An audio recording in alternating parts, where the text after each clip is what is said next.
Hello, hello. Are we working?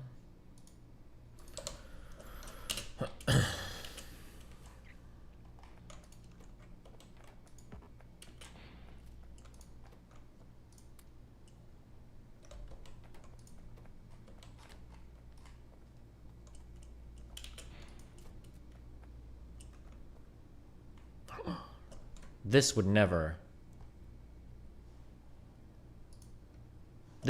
auto launch with a full inventory of shit, right? That would be insane. It would never do that. Right?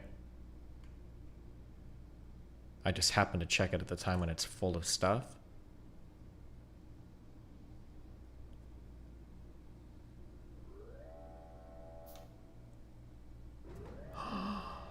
Oh no, it really does?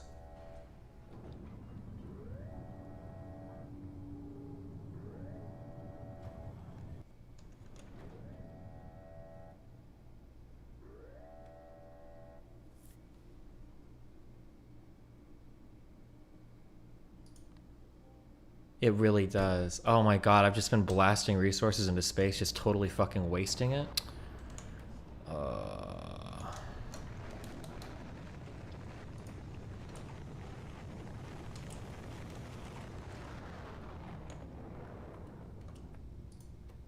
Holy yikes, cringe. Absolutely cringe. You can't recover them? Well, no, if this shit is full down here, it's just...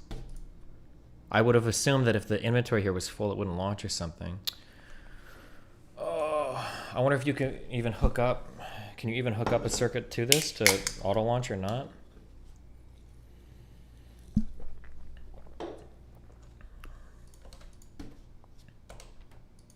Like, I don't even know if you can...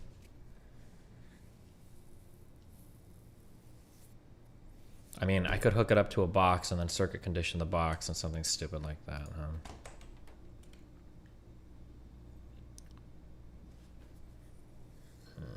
How annoying. Wow, cringe.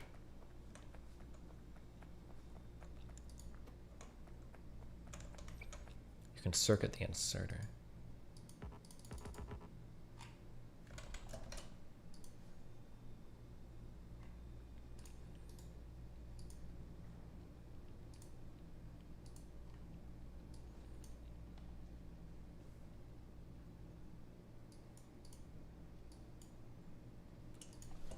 What? Oh.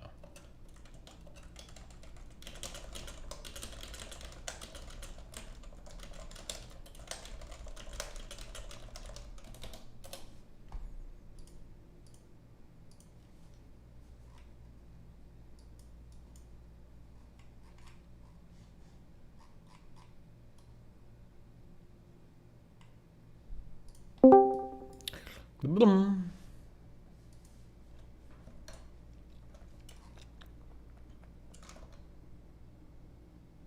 Hey.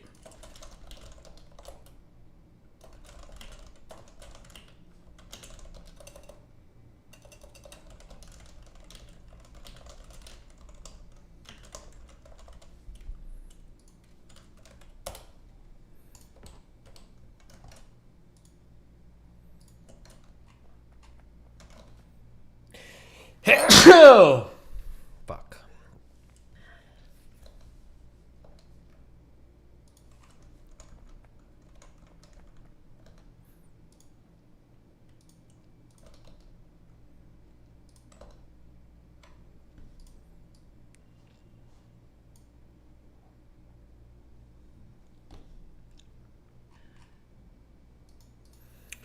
Oh joy. Test your knowledge. Oh, cool. We just need to pass this so we can win. How many passenger planes were hijacked on September 11th? 4. What year did they take place? 2001. Which terrorist group? Al-Qaeda. Who was the US president? Bush. What new cabinet department was formed to help stop future attacks? Homeland Security. What buildings collapsed? The Twin Towers. What happened to Flight 93? Was that the one that was in Pennsylvania? Hundreds of firefighters police died trying to rescue people. Probably true. How many people were killed? Probably the biggest number. What building did Flight 77 crash? Dude, I don't know the individual fucking flight numbers. Come on, dog. Oh, but Pentagon is the only answer here that it could work, so whatever. 100%. Boom! I'm ready. I'm good. It's over, baby.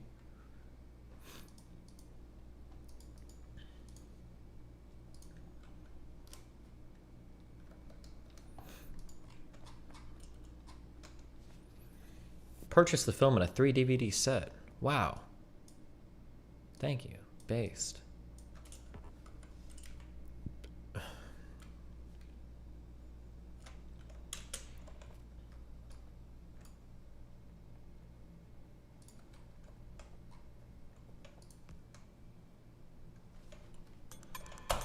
According to the 9/11 Commission, the airplane that appeared over Washington and went on to strike the Pentagon was Flight American 77, the same plane that had disappeared from radar screens over West Virginia almost. Your beard looks nicer and fuller lately. That's because I haven't shaved it in forever. I don't think it looks good like this. It looks too, like, mountain man-y. But I've just been lazy this month, so fuck it. The new colors behind you are better than the other stuff. Maybe. I've been spicing the colors up a little. Oh, hold on. We're on nighttime colors.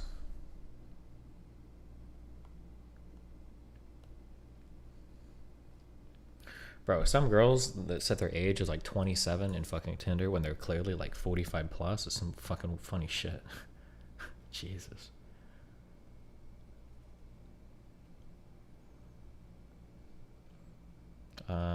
We do Tokyo at night, right? Yeah, there we go.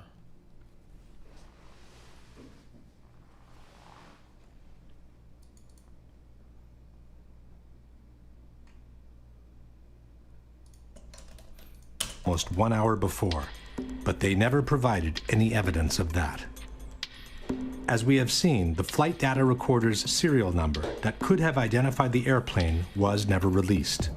All the debunkers have to show for Flight 77 is a small piece of wreckage carrying an American airline. I should ask the questions. Why not just fake the serial number? Why not just release a fake serial number? Say, oh look, this is the serial number of the thing that was on it. Why not just do that? And serial number. But this piece could have been placed by anyone onto the grass after the impact. In fact, unidentified men in suits were seen meddling with the debris right after the impact, in direct violation of the rules of a crime scene. A contractor who was only 100 yards away from the point of impact stated, "It was DPS, the guys in the black coats. They were here right then and there. That's what I don't understand. Where did they come from? Maybe they knew something. I don't know." The debunkers claim that the witnesses' accounts are more than sufficient to identify the airplane. Hundreds of people saw an American Airlines jet fly into that building. But it's presumable that if anyone wanted a different airplane to look like an American Airlines aircraft, they would have at least thought of painting the fuselage with the same colors. The majority of witnesses recall seeing a large airliner, but there are also witnesses who describe a much smaller, executive-like airplane. I was just casually looking out the corner, out of the window. In the corner of my eye, I saw what looked to be maybe a 20-passenger corporate jet. No. Out of the corner of my eye? Bro. Really? Markings on the side. From my office, I was able to see a white jet, like a Gulfstream type commuter jet, I guess. Omar, you say this was a smaller plane, 10 to 15 passengers maybe? No es muy grande. No es muy grande. It's not like too big, it's just... tú sabes los aviones comerciales. It's like business aircraft. Like a business jet. Yeah. It looked like a commuter plane, 2-engine, come down from the south, real low, proceed right on and crashed right into the Pentagon. And are you fairly sure that it was what we sometimes describe and recognize as a small commuter plane? Yes, it was. By the witnesses' accounts alone, it's impossible to establish what kind of airplane it was. As the plane clipped 5 light poles before striking the Pentagon, the debunkers maintain that the distance between the light poles indicates a corridor wide enough that only a large airliner could have created it. The red pill arc has been amazing. I've been able to send clips of you to my Zoomer cousins who are obsessed with Sneeko and Andrew Tate. Wow, cool. Liquid rocket fuel. Wait, this thing doesn't have an input. How do I get liquid rocket fuel into the... Oh wait, are those pipes?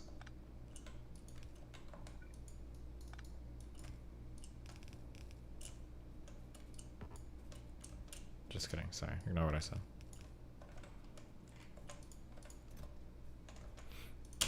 A tombé 5 pylônes qui étaient sur sa trajectoire. Et ces pylônes étaient espacés de 25 mètres. Troviamo alcuni lampioni abbattuti, 5 lampioni. Tutti insieme fanno una fascia larga 26 metri. Facciamo finta di ipotizzare che non sappiamo che si tratti di un aereo. Sappiamo che c'è qualche cosa largo 26 metri che è passato di lì. 26 meters is roughly 85 feet, but the wingspan of a 757 is 124 feet, which means any airplane with an 85-foot wingspan could have downed those light poles. It didn't need to be a 757. In fact, with a 100-ton airliner hitting a reinforced concrete building like the Pentagon, one would expect to find a situation similar to this. What immediately stood out instead was the absence of large, identifiable pieces of debris which are usually found after the crash of an airliner. Bob Pugh was the first professional cinematographer to arrive on site. No one was in control of the area. I had free reign. And there's a lot of debris in the foreground of those videos. Again, very small pieces. I mean, I'm standing on pieces, a dinner plate or smaller in size. All the while, I'm looking for wreckage, and I can't find a piece of anything that I recognize. I can't see the tail, I can't see the wheels, I can't see the engines, there's no chairs, there's no luggage. According to the debunkers, there are no large pieces of debris on the lawn because most of the airplane ended up inside the building. Quindi, gran parte dei frammenti dell'aereo non sono fuori perché l'aereo è entrato nell'edificio. Purdue University has produced a detailed computer animation illustrating the official version of the event. We had the plans for the Pentagon, all the details, right down to the last reinforcing bar. The speed of the airplane and the direction from which came was given to us by the Transport Safety Institute. According to the official version, the plane approached in a low trajectory, clipping 5 light poles from the nearby intersection. Slightly tilted to the left, it hit a trailer parked outside the building with the bottom of the right wing, and then impacted the facade. Can you make the window a little bigger? Oh.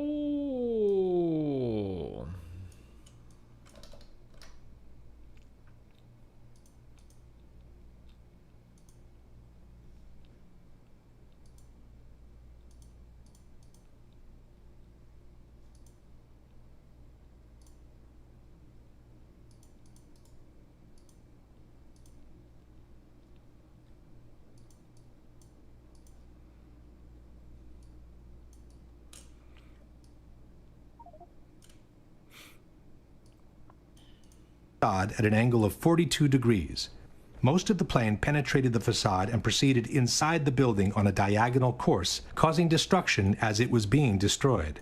The fuselage pierced through the outer wall of the C-ring, producing this round-shaped exit hole 10 to 12 feet wide. There are, however, many problems with this version of the events. The first one is the actual... Do you find it all interesting that this is called the new Pearl Harbor? It presupposes that Pearl Harbor was a conspiracy. Well, they've already said that at the beginning. They believe that Pearl Harbor was also a conspiracy. The United States knew it was coming, but it let it happen so that we could sneak into World War II. So, somebody, I don't want to discredit this author based on his other works, because I don't think that's very fair. But I feel like somebody in chat said that he did 2 other documentaries on like some weird shit, but I don't remember what it was. Fuck.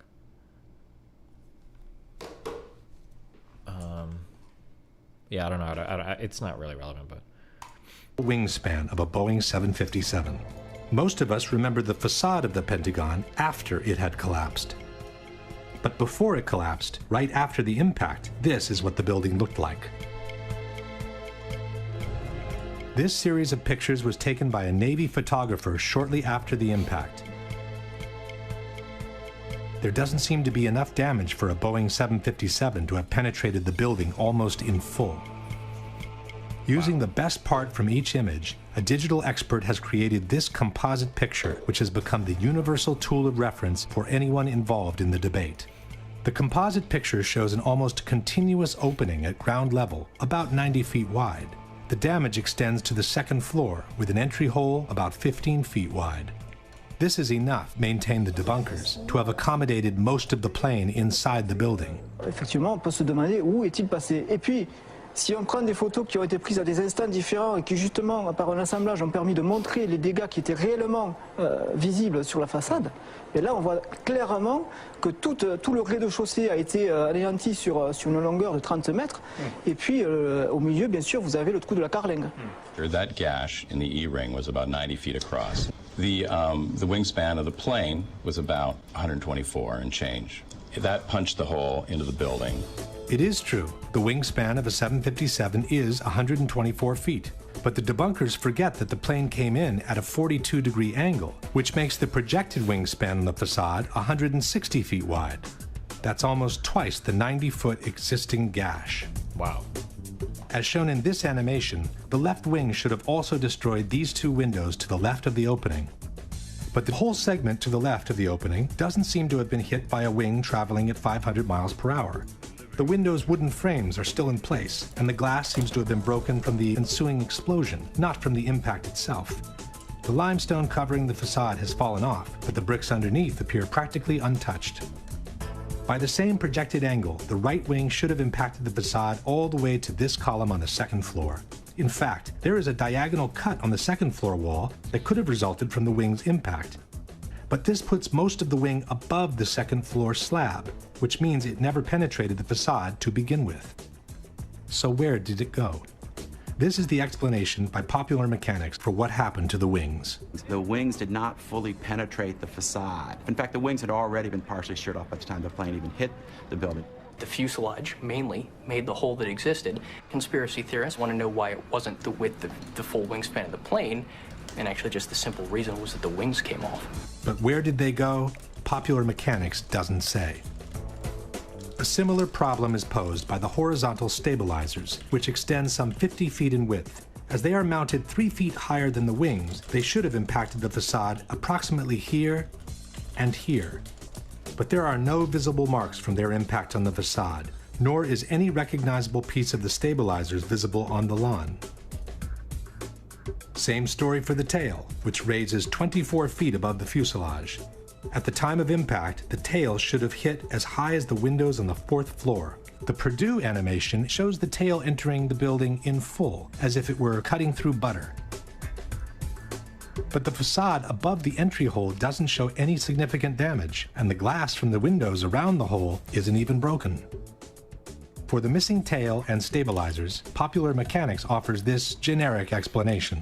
A plane flying 500 miles an hour, hitting a concrete wall that is extremely reinforced, there's not going to be much left of it. You're not going to see it sitting on the lawn of the Pentagon in 1 or 2 or 3 pieces. But here is the problem. If part of the wings, the stabilizers, and the tail disintegrated against the facade, how could the fuselage penetrate it almost entirely? The fuselage is by far the weakest part of the plane, as it basically consists of an empty cylinder meant to carry the passengers and their belongings. How fragile the fuselage is compared to the wings is explained by aviation expert Jacques Rolland. Jacques Rolland, ancien général de l'armée de l'air, est aujourd'hui le meilleur expert en crash aérien auprès des tribunaux. Il n'est pas du tout évident de comprendre qu'effectivement, dès que vous avez un choc à l'avant, l'ensemble s'enfonce à la vitesse de pénétration, en fait. Et le premier point dur se trouve ici. Tant que vous n'arrivez pas là, l'avion, c'est du papier. Question. How could the fuselage, which is the weakest part of the plane, penetrate the facade almost entirely while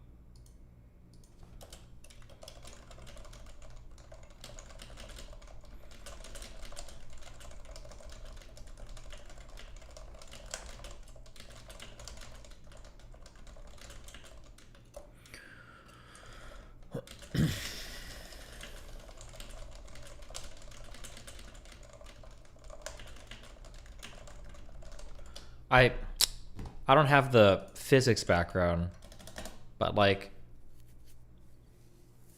it feels to me like the actual entry to this stuff is going to be important. So like the fuselage might be weaker in terms of like shear forces, like something hitting it from the side. But if it's like, if the whole cylinder is going like straight in, even if that was theoretically weaker than the wings, it feels like more of that would make it into the thing than the actual wings. That's what it feels like to me. Like if you've got very strong reinforced wings at the side, when they hit the building, it's just gonna, you just have the wings there. But if the fuselage is this long tube, it feels like more of it's gonna go in, even if it's all relatively weaker. That would be my assumption, but I mean, I'm not like an engineer, but it's not like this guy's giving like an engineering report or something.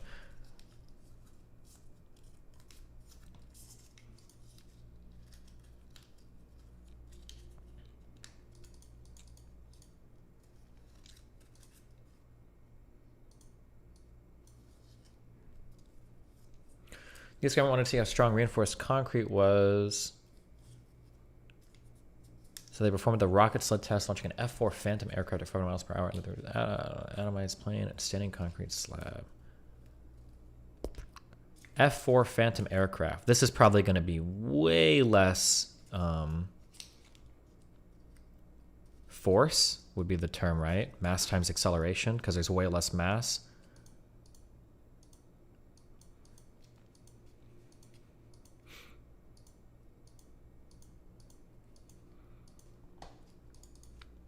Pentagon is brick, not concrete. Sure.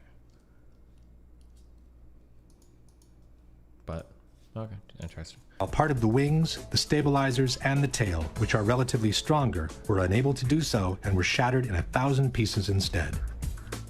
Even more mysterious is the disappearance of the engines. The 757 that allegedly hit the Pentagon was equipped with two parts of the engines. The 757 that allegedly hit the Pentagon was equipped with two RB-211 engines built by Rolls-Royce.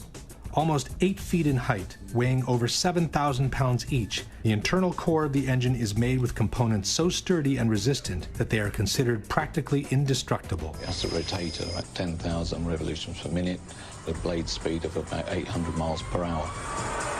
To operate at around 1,700 degrees, they're designed not to melt. Quali sono le parti che non vengono distrutte, che non si squagliano per il calore?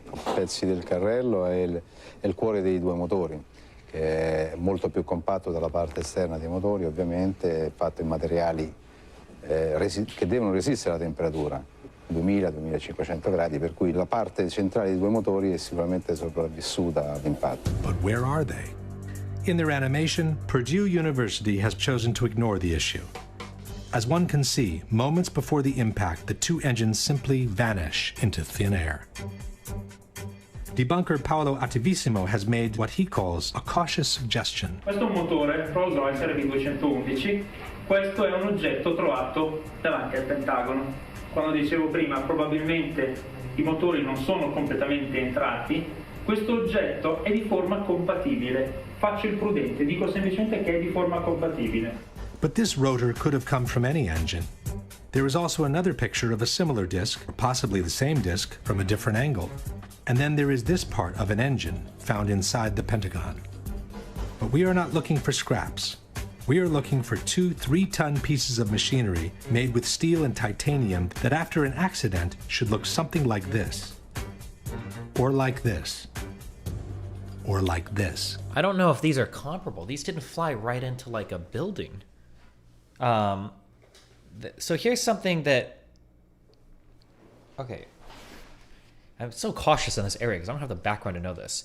Or I have a little bit of background. I did math classes.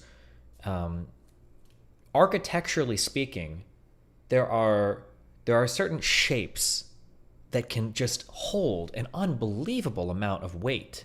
There are certain configurations of blocks where you have these different sort of compressive, like an arch, like compressive forces that are distributed throughout the thing that just, it makes a certain shape hold so much more weight than you could normally have just by having like standing pillars or whatever. When you're talking about slamming into a building and you've got like 2 exposed engines on the side, even if these things are solid compared to like a relatively weak fuselage, this cylindrical shape, when you're applying all of the, would it be all of the force at the front? Like, I'm pretty sure that if you had a strong enough straw, not like a metal one, but I'm pretty sure you could stab somebody with a straw. I'm pretty sure you could, unless it was a really weak one.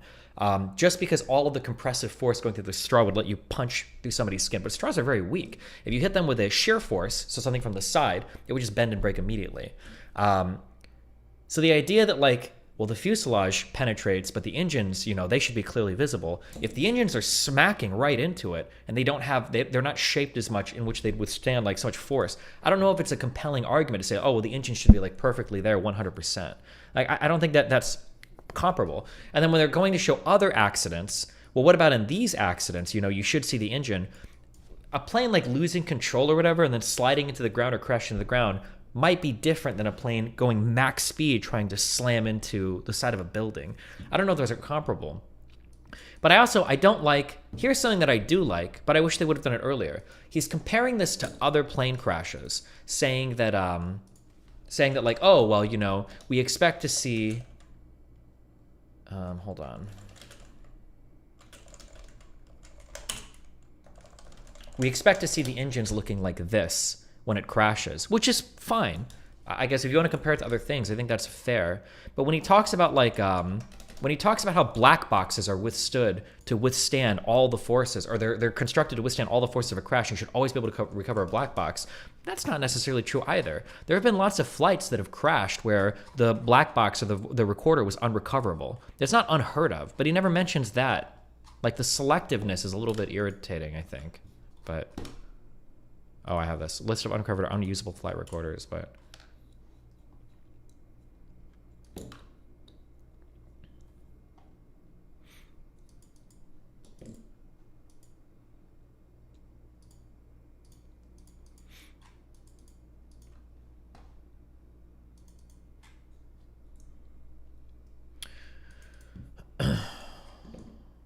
we just witnessed 2 supersonic military-grade F4F Phantom GE J79 engine cores vaporize, and all of a sudden they aren't supposed to? Well, I don't know how big those engine cores are compared to these Royce ones. I have no idea.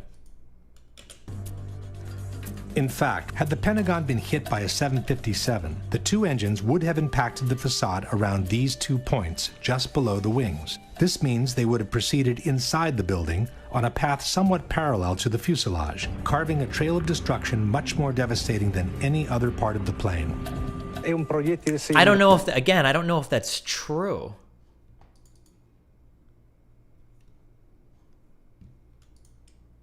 I wish that there were more engineers to comment on this video. Yeah, I don't know.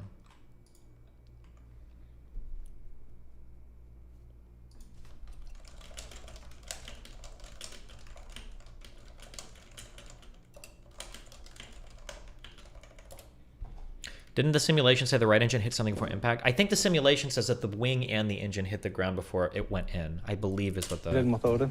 Sì, sicuramente sì. Può essere tranquillamente un proiettile. Lanciato a 800 km/h, la struttura viaggia. But like, even this doesn't make sense. Hurled at 500 miles per hour, the structure pushes on, no obstacle can stop it. It's like a bullet.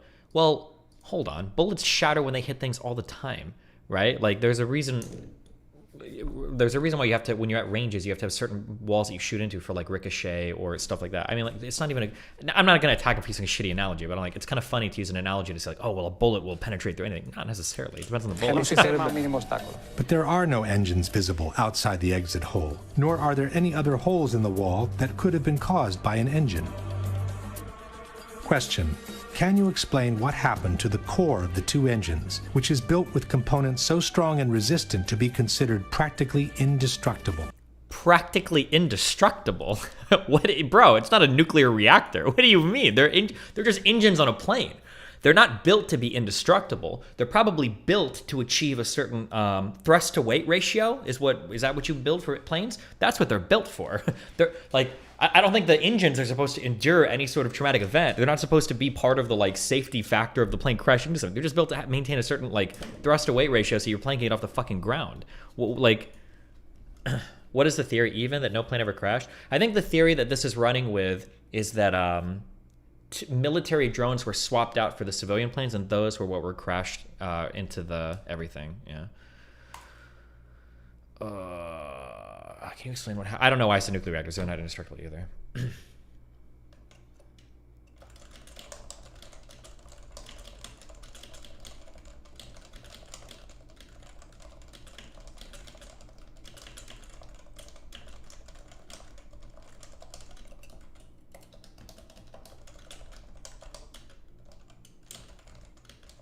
F4?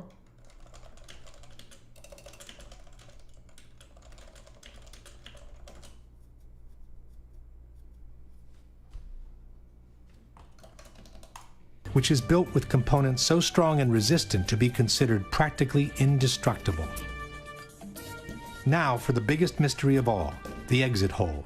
According to the official version, it was the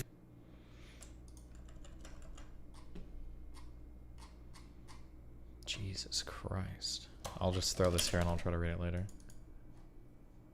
Didn't Sully's flight go down because some birds hit an engine? I think birds hit both engines. It was double engine failure. That was a super omega unlucky turn of events at like a lower altitude. I think than any civilian airliner had lost engine pressure before. Fuck! They made a movie of that with, I think, Tom Hanks. That's supposed to be good.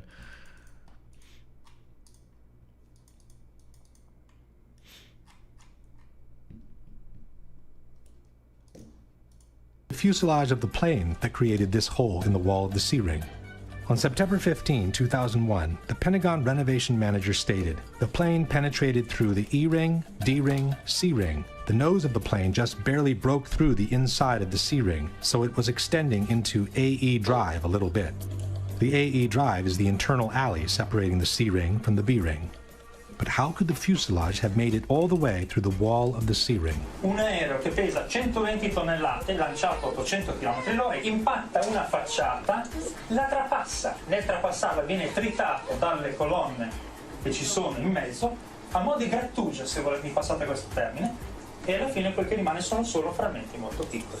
Quel poco che rimane in fondo arriva dall'altra parte. If the fuselage is only a cylinder and it gets cut and ground by the columns in 1,000 pieces, how can it retain the circular shape needed to punch this almost perfectly round hole in the wall? This is where the explanations by the debunkers become absolutely fascinating.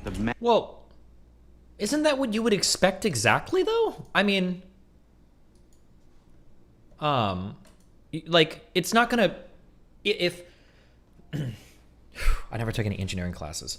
If you have a cylinder going through something, my assumption would be as soon as any sort of shear force is applied, it's completely fucked. It's going to just be completely destroyed. But insofar as it's only going forward and you only have compressive forces applied to the front, it's going to keep moving forward in that direction. Like a cylinder is not going to turn to the side and keep going. As soon as it's lost that velocity, where velocity is a speed and a direction, right? Once the direction is gone, then it's just going to completely be gone. It's going to evaporate. But insofar as it's maintaining that consistent direction, I would expect it to punch through as a whole. Mass of the plane penetrated the building with enormous energy and continued into the building in a state almost more like a liquid than a solid. Then encountered reinforced concrete columns 2 feet thick, so the aircraft was flying through a forest of columns. The plane became almost like an artillery shell or a tank round. What actually came out, it was a circular ball of fire, which is how fire goes when it moves. That's why it has a perfectly round shape. By this time, there was an avalanche of debris that was moving as a single mass, much as in an avalanche of snow. Whether it was a liquid mass, a ball of fire, or an avalanche of snow, all these hypotheses are flatly contradicted by the Pentagon Building Performance Report, a document published in 2003 by the American Society of Civil Engineers. In assessing the condition of the columns on the first floor, the report reads, columns 3G, 3H, 3J, and 5J were damaged but still standing, although in the direct path of the fuselage. It is highly unlikely that any significant portion of the fuselage could have retained structural integrity at this point in its travel. The aircraft frame most certainly was destroyed before it had traveled a distance that approximately equaled the length of the aircraft. The length of the aircraft is 155 feet, which is roughly half the distance between the entry and the exit holes. That no substantial part of the fuselage reached the wall of the C-ring was also confirmed by the first eyewitnesses who described the damage inside the Pentagon. So the plane went in to the E, D, and to the C-ring. What was the name of that report? Did anybody hear what it was? Do you think the narrators for these videos end up getting convinced by them? Who knows?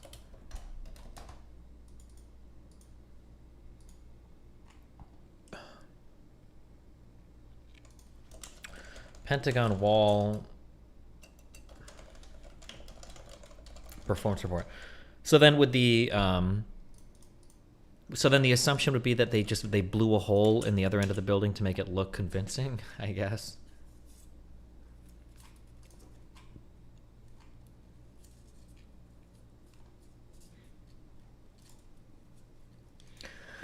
You are conflating gibberish that no smart person believes with 9/11 truth for grown-ups, which is that Israel. You're conflating gibberish that no smart person believes with 911 truth for grown-ups, which is that Israel is behind it. You should debate Brian Dawson on this. He will give you another free education. Yeah, I'm good. He's doing okay on his side of the internet. He can maintain himself over there. Okay.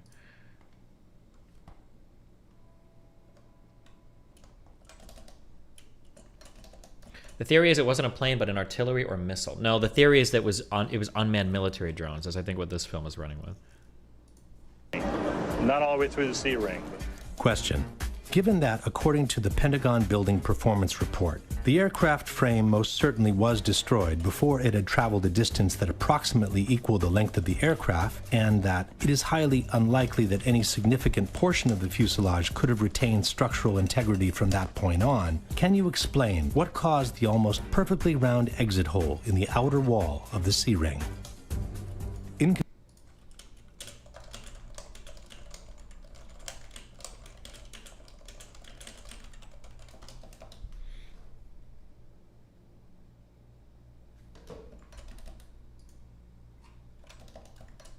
Conclusion, we have an opening on the first floor that's a bit more than half the projected wingspan of a 757.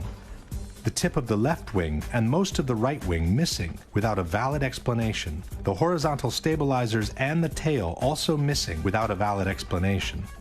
A fuselage that behaved more like a warhead than an empty cylinder made with aluminum. No trace whatsoever of the core of the two engines, and an exit hole on the C-ring that no one can rationally explain. Given all these facts, we must conclude that the damage observed at the Pentagon is not compatible with and must have been created by something other than a Boeing 757. Wow. The mystery of what hit the Pentagon could have been easily solved if the FBI had released the videos from dozens of surveillance cameras that are placed all around the impact zone. Yeah, there were a lot of cameras around the Pentagon. If you look at the Pentagon, you can see that there's cameras on each corner. There's cameras at some of the businesses around the Pentagon. And we know in those cases, the tapes were confiscated immediately by the FBI within hours of the event. When a Freedom of Information Act requesting all the videos covering the impact zone was filed, the FBI agent in charge of the tapes responded, "The FBI possessed 85 videotapes that might be potentially responsive to plaintiff's FOIA request. But," concluded the agent, "I determined that only one videotape showed the impact of Flight 77 into the Pentagon on September 11, 2001. This is the tape we have all seen many, many times." The FBI could have released all the videos anyway, just to allow the public to see by themselves what was actually shown in each of them. But for some reason, they preferred to keep them under wraps. I've filmed before down at the Pentagon, before 9/11. There's got to be at least 100 video cameras ringing that building, in the trees, everywhere. They've got that plane coming in with 100 angles. I want to see the video. I want to see 100 videos that exist of this. Why don't they want us to see that plane coming into the building?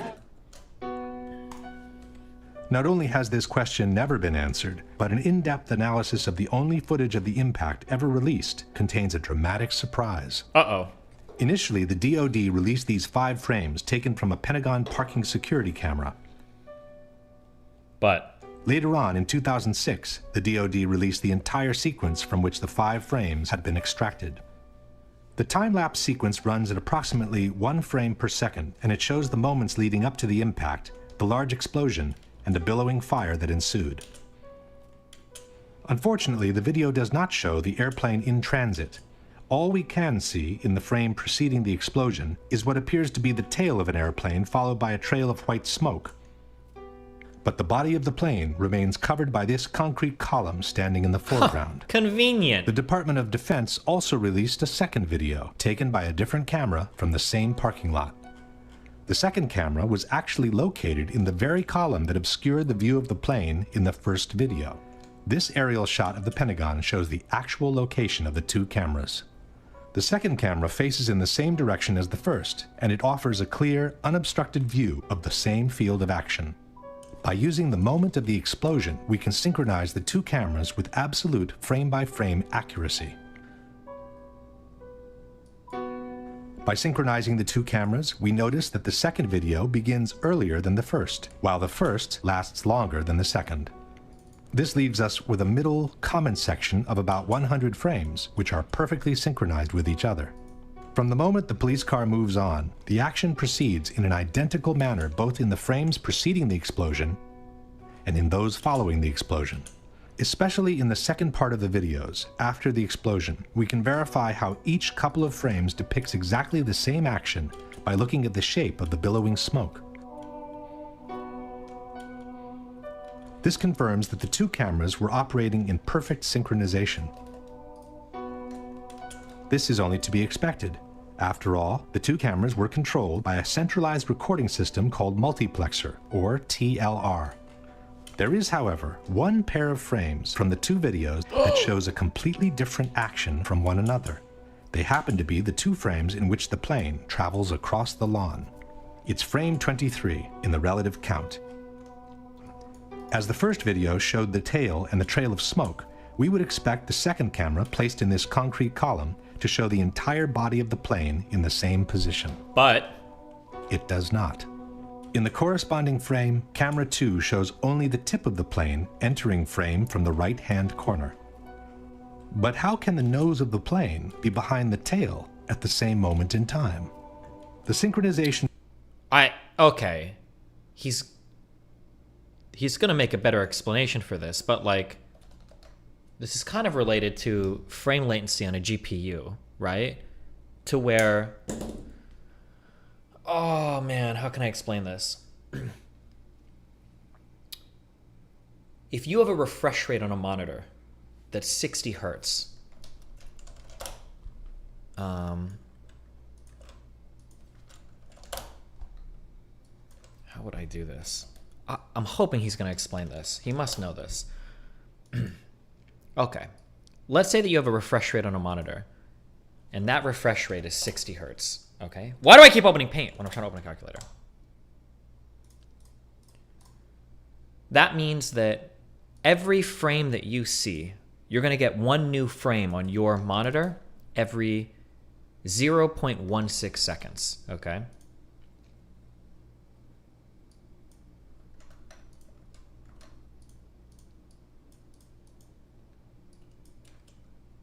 That's going to be the length of space between your frames, okay, is 0.16 seconds. The scary thing, or not scary thing, we'll say this is with a 60 hertz refresh rate on a monitor, okay? If you get a monitor that has twice the refresh rate, let's say it's 120 hertz, okay? One of the benefits of having a higher refresh rate monitor is that you're guaranteed to be grabbing a frame from the GPU that is at most 0.08 seconds old. When you're drawing on a 60 hertz screen, you always run the risk of grabbing a frame that could be 0.016 seconds old. But if you double the refresh rate, even if the FPS is the same, if you double the refresh rate, the frame that you grab can be, this is wrong. What did I just say that's wrong, or you're getting permabanned?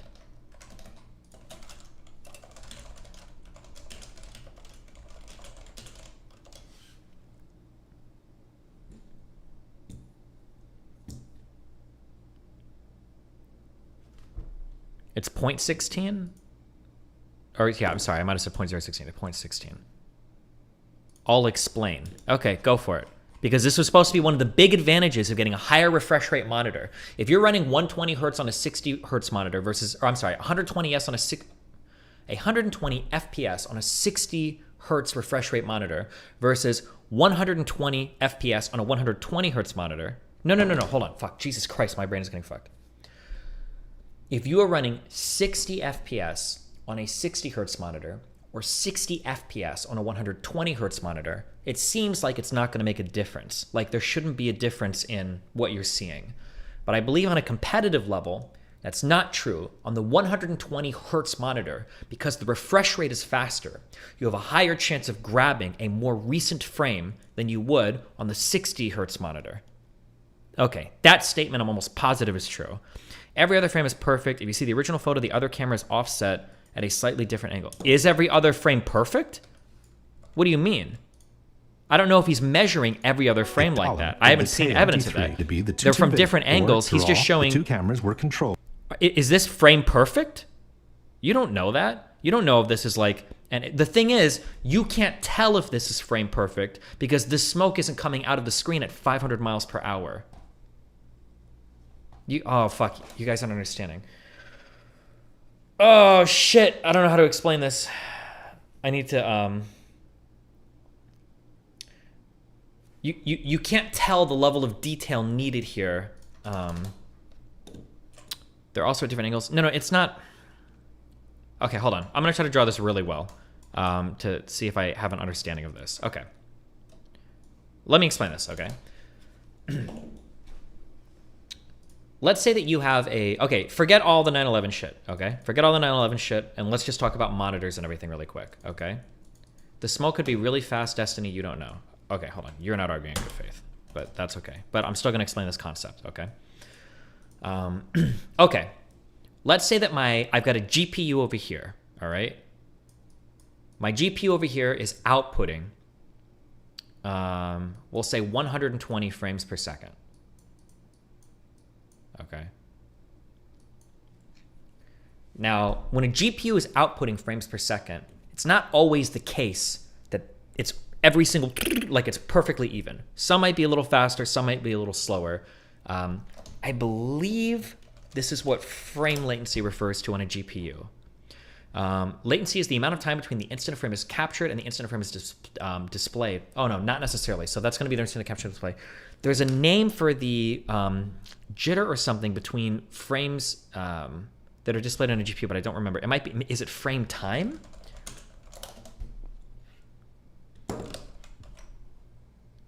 Okay, frame time is defined as the time to pass between one frame being rendered on the next, and the next. Okay, so frame time might be inconsistent.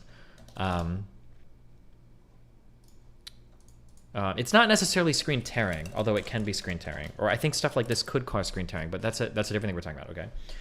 Okay, if you have a GPU that's putting out 120 FPS, okay, we can have two different monitors. So let's say this is our time axis, all right?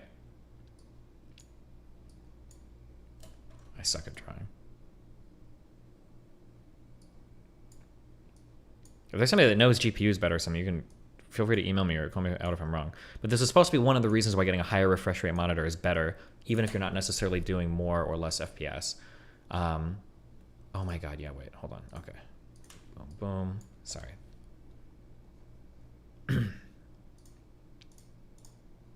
Okay, let's say we're getting 60 FPS from our GPU, okay? So if I have, let's say we've got, this is our, the top is going to be our 60 hertz monitor. The bottom is going to be our 120 hertz monitor, okay?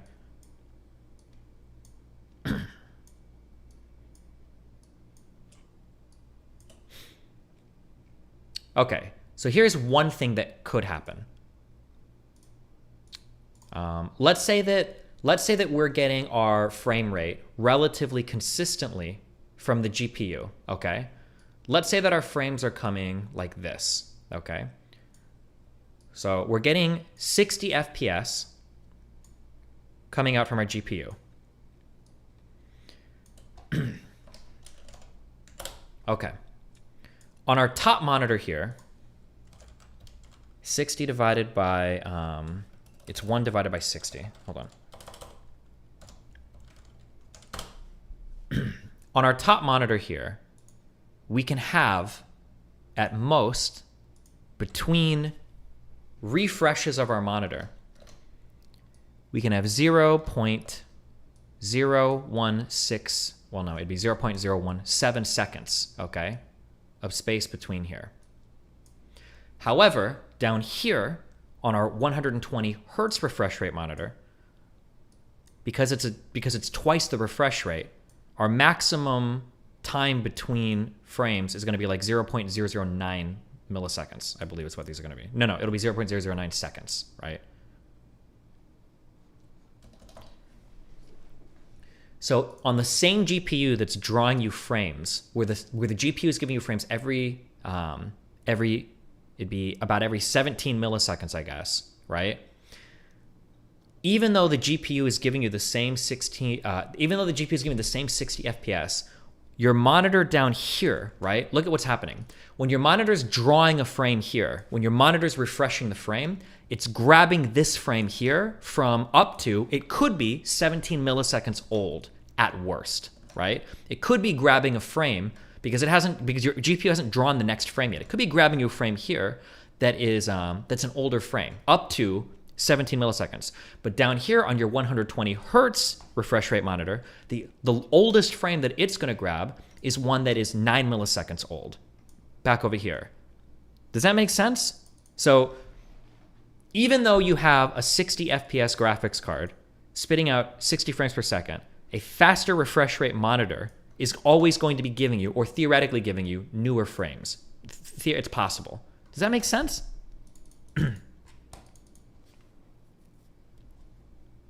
Okay. Okay, so we understand that. When we go back to, hold on. Okay, when we go back to these cameras, by a centralized recording system called From the moment the police car moves on, the action proceeds in an identical manner both in the frames preceding the explosion and in those following the explosion. The problem we have here is we don't know the millisecond difference that these frames are being captured. Now, these pictures look like they are congruent. Both in the frames preceding the explosion. But look at how much time we have between a frame. And in those following. Look at the difference. Like, even though it looks pretty close, this might be 5, 10, 20, 30, 40, 50, 60, 100 milliseconds of difference. But we're not going to see that in the fire or the smoke. But in a plane, at this high of a transverse speed, coming across at 400 to 500 miles per hour, being off by a few milliseconds, or 10 or 20 or 50 milliseconds, might be the difference between seeing the whole plane or none of it. Oh, Jesus. That was a big explanation. Does that make sense for what I'm saying? Especially in the second part of the videos, after the explosion, we can verify how each couple of frames depicts exactly the same action by looking at the shape of the billowing smoke. So he's saying exactly the same action, but you don't know if this is exactly the same. You don't know if these are capturing the same millisecond tick. This could be 50 or 100 milliseconds ahead. Would you really notice? Can you really tell? Not really. This confirms that the two cameras were operating in perfect synchronization. Perfect synchronization. That perfect synchronization, when we're talking about cameras, and we're talking about capturing, what are these capturing? 1 frame per second?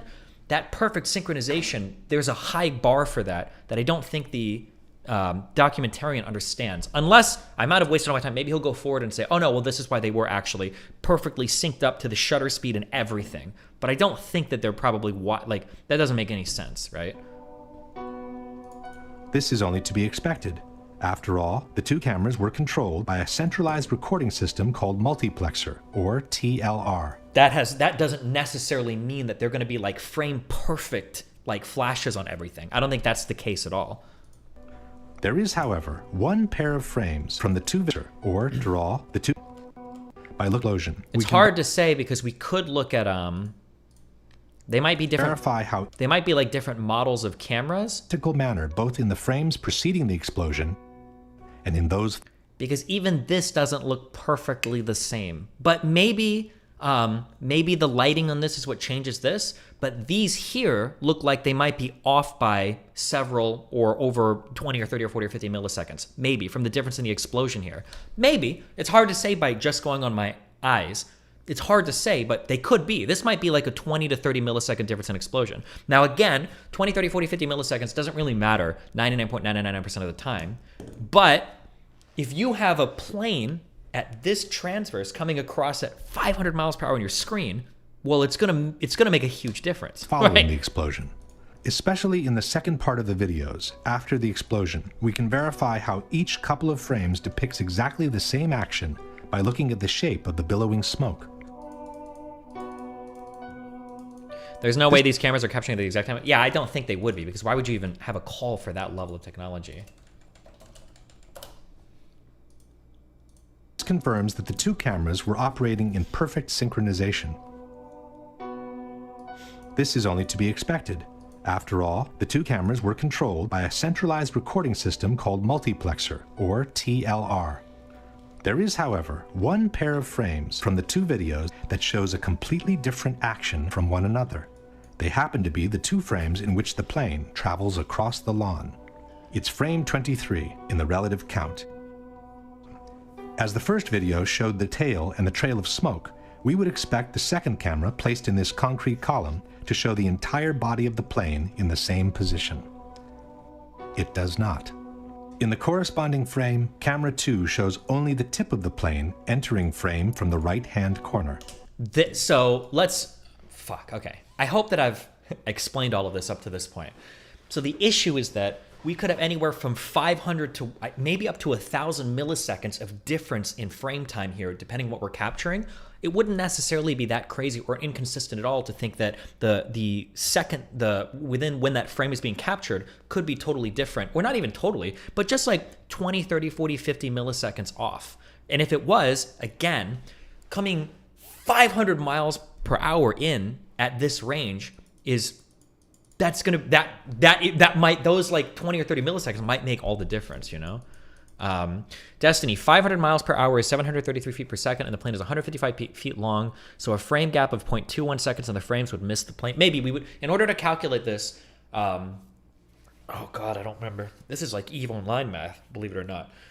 You would have to have distance from the camera, and then you would have to have the speed here coming this way, and then you would calculate, I think it would actually, this wouldn't be calculus, this would be trigonometry, I think. Because I think you would just calculate you'd do like a triangle from here to here, and then you'd calculate the hypotenuse or whatever to figure.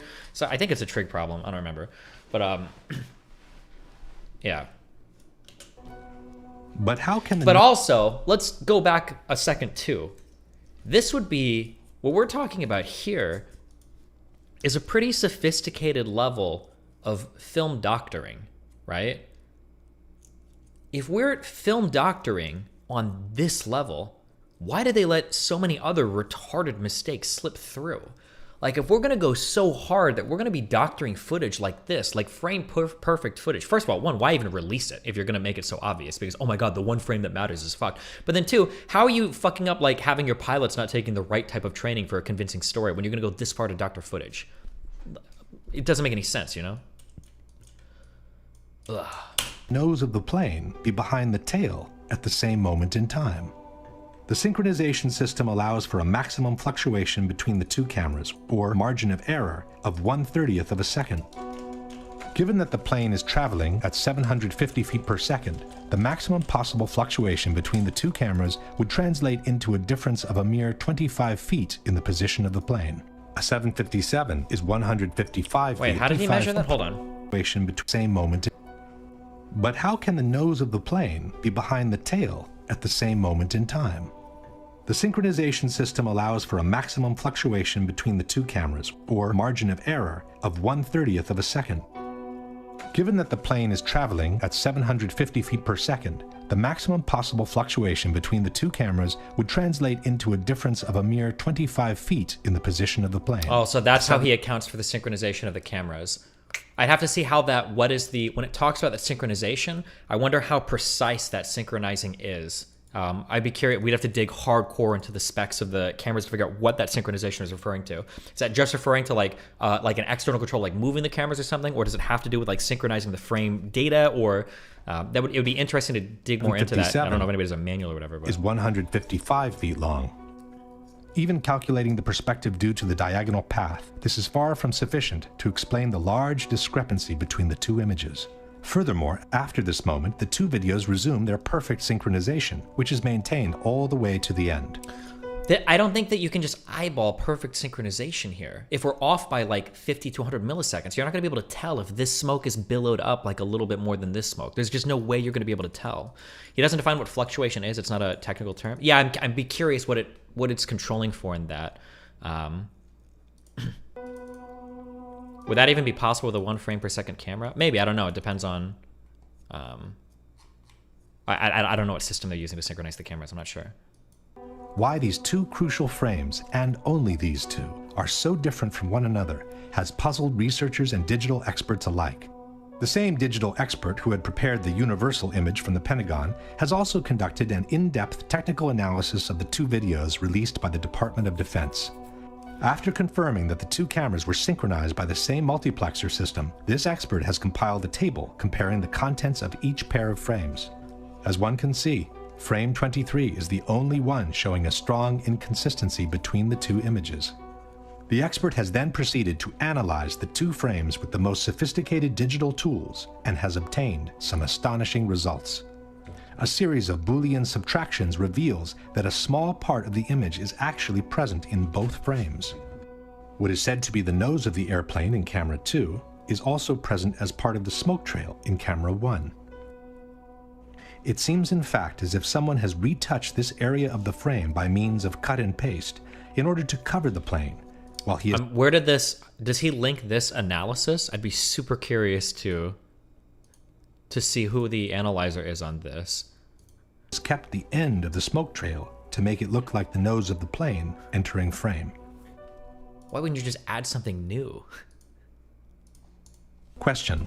Given that the maximum fluctuation between the two cameras would translate in a difference of 25 feet in the position of the plane, can you provide a valid explanation for the large discrepancy between the two corresponding...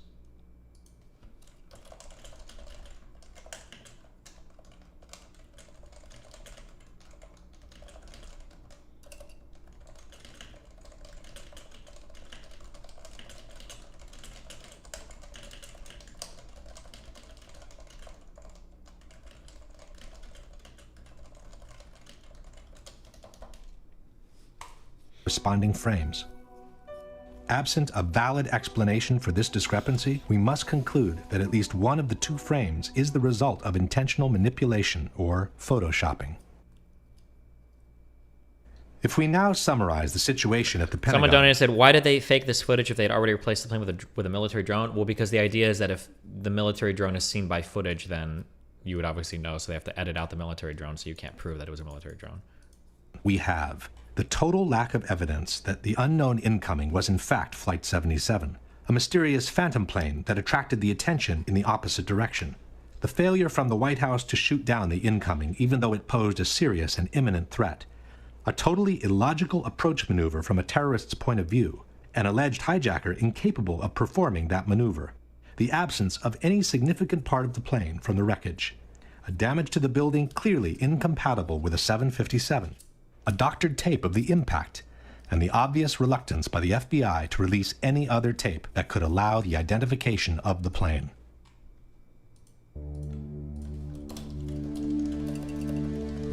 The whole issue of Flight 93 basically boils down to one question. If you just happened to drive by and someone told you that a Boeing 757 has just crashed into this hole and most of the 100-ton airliner is now buried under the ground, would you believe it or not? This is the kind of puzzlement the people from Shanksville experienced when they arrived on the crash site of Flight 93. We drove back that road, and where the road ended, that's where the plane was. And, I mean, you know, the only thing I could tell, you know, I get out, you know, like I said, I heard this thing, you know, I felt the explosion, saw the fireball, and I get up there and I'm thinking, where is it, you know? Just debris, pieces. What did this guy say about the absence of life, the people who died on the plane? So the idea is that the government had the plane land somewhere else, and then they made the passengers, once it had landed somewhere else, it made the passengers, they made the passengers record phone calls to their family when they were already safely landed, and then they, I guess, executed them all afterwards. This is small pieces of debris, and you know, the trees were singed and burning, it was just smoldering. Nothing. It was just little pieces. There was nothing to actually, like a door or window or anything. You couldn't really, it was just little pieces of shrapnel everywhere. What's that right there? Over in here. TV reporters were also at a loss when faced with the idea that an actual plane had just crashed on that site. You know, at first I wasn't even sure that this was, that these were pieces of the plane. They're so small, and it's indistinguishable. You can't tell whether it's a piece of the fuselage or a piece of the seats. You don't know what it is.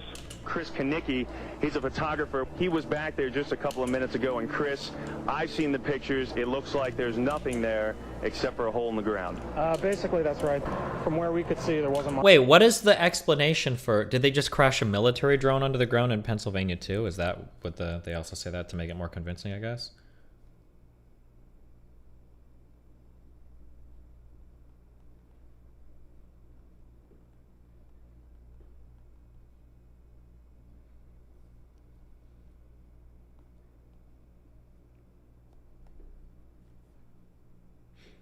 Sorry, hold on.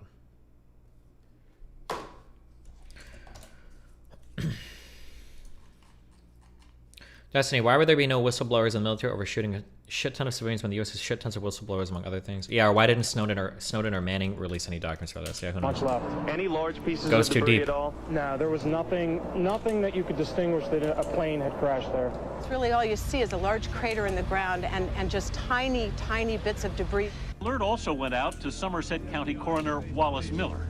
He hurried to the scene, an abandoned strip mine.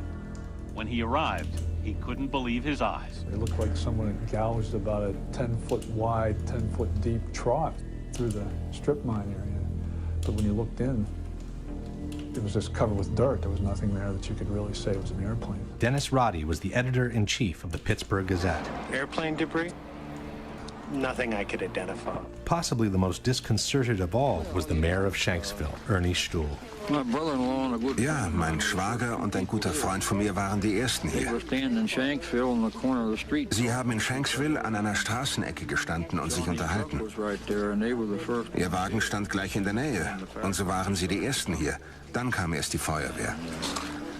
Alle waren wie vor den Kopf gestoßen, weil sie zu einem Flugzeugabsturz gerufen wurden. Aber da war kein Flugzeug. Kein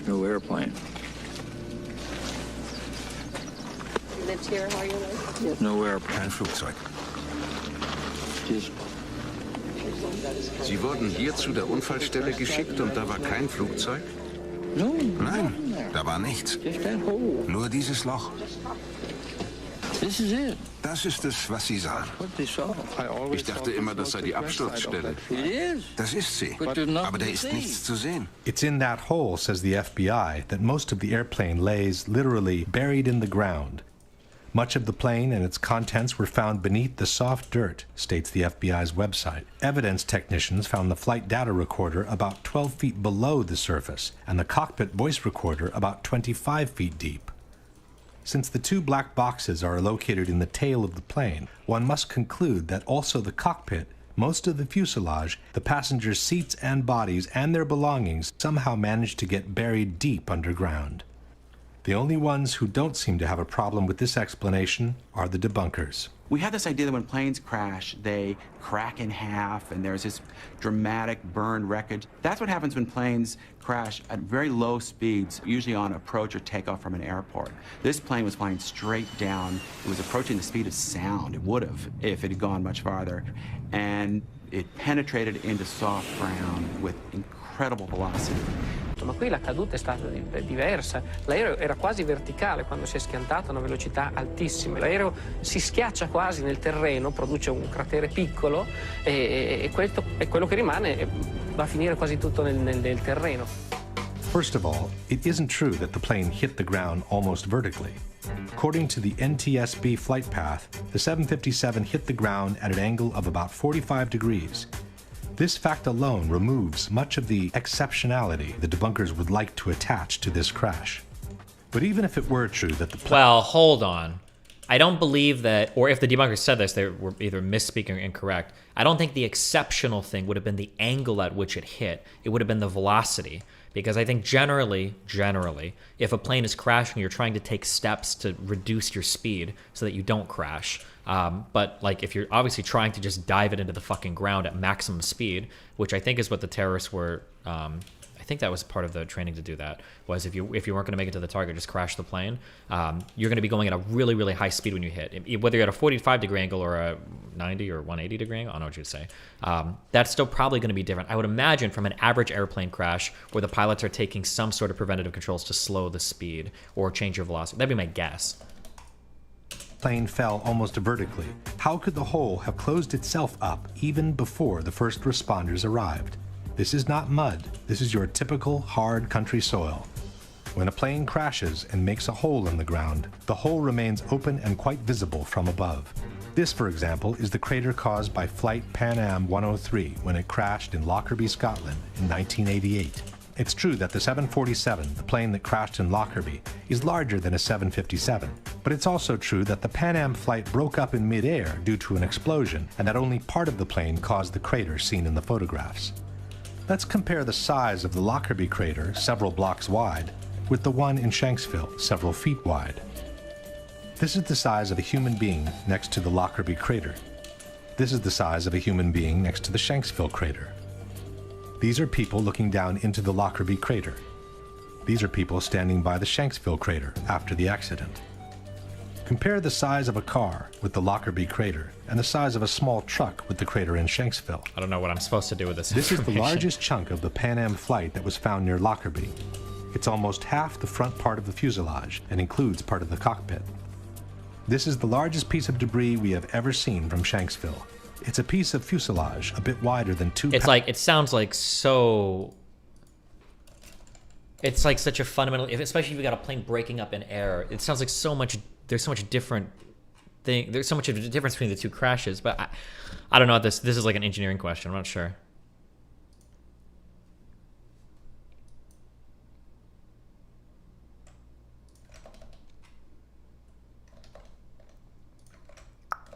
Wait. Look at the pictures of the German Wings Flight 9525 crash, the Alps suicide. That plane hit at 430 miles per hour.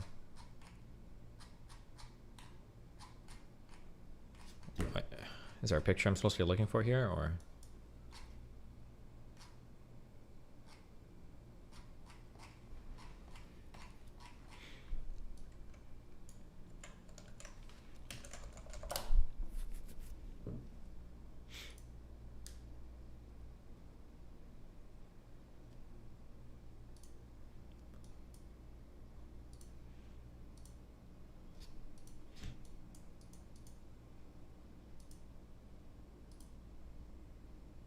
Did this just go into like the side of a mountain too? It seems to be a bit different as well.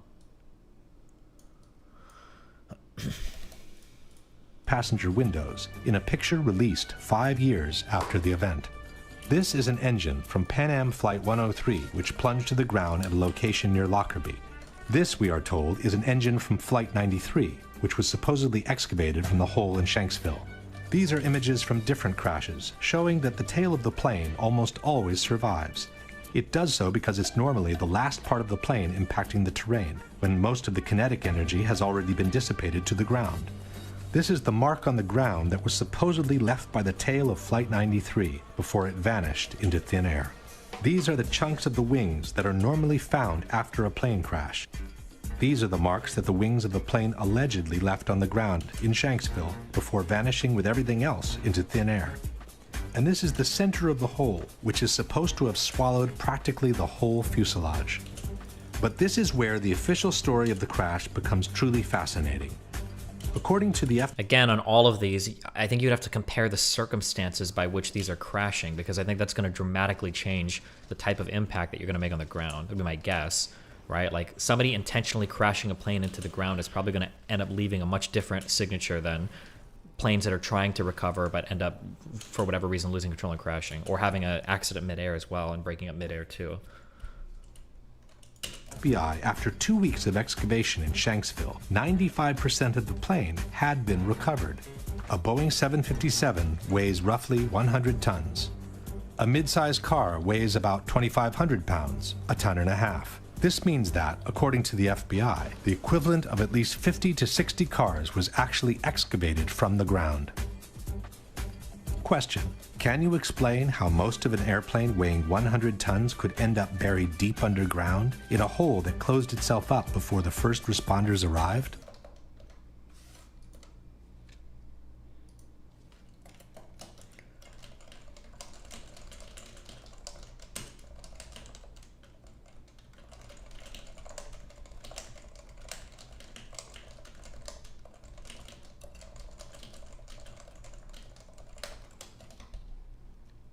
buried deep underground in a hole that closed itself up before the first responders arrived?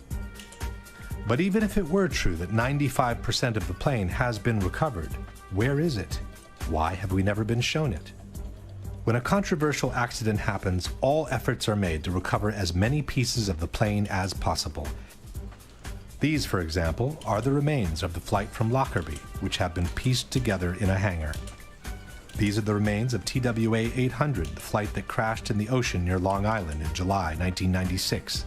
These are the remains of flight Itavia 870, which crashed in unclear circumstances near Ustica, Italy in 1980. Why wasn't the same thing done with United 93? Given the controversy on the absence of debris, coupled with the rumors of a possible shoot-down, it would have been the perfect way to put all the conspiracy theories to rest. Instead, we are told, all the recovered parts of the plane have been sequestered by the FBI, and no one has ever been able to see them. As far as we know, Flight 93 might have never crashed in Shanksville to begin with. There is another problem for those who support the official version. When an airplane... The report with the Boolean subtraction was done by what looks like an amateur and a devout truther. Well, whether they're a truther or not shouldn't matter. We should judge them on the veracity of the report, right? Because obviously anybody that does an analysis and then comes across and says that like, oh, well, the frame data looked like it was fucked or whatever, I mean, they would probably become a truther, right?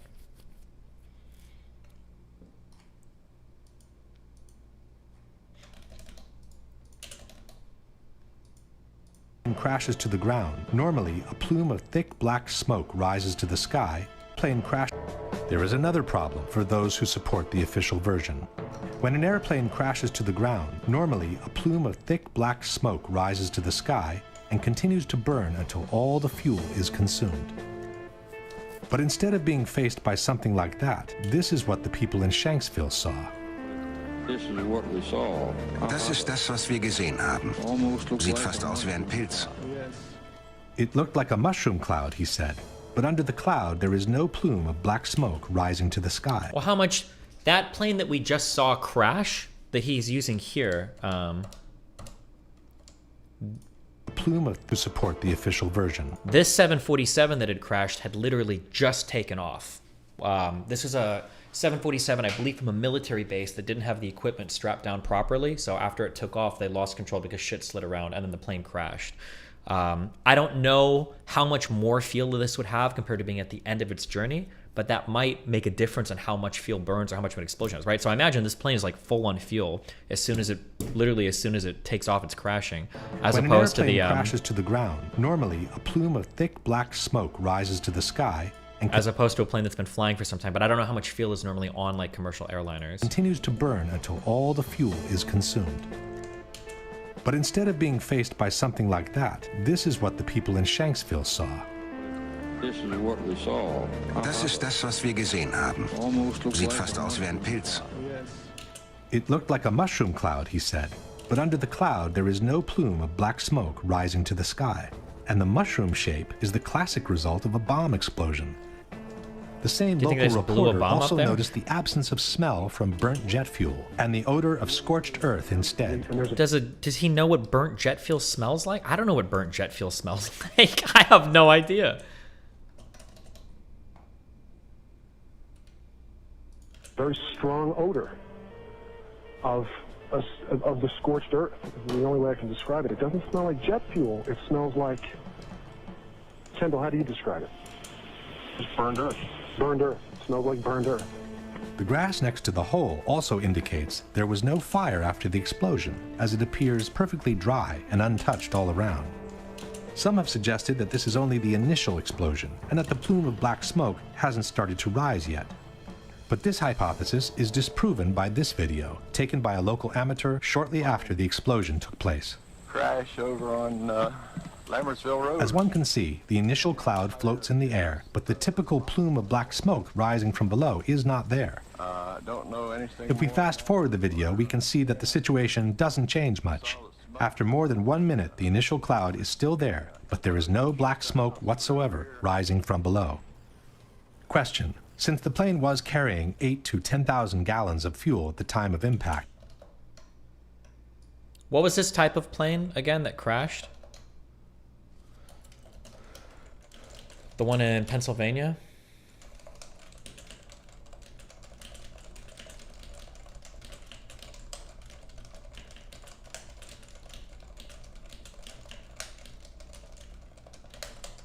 This was a 747, was it? I should just scroll up and look. What am I asking you guys?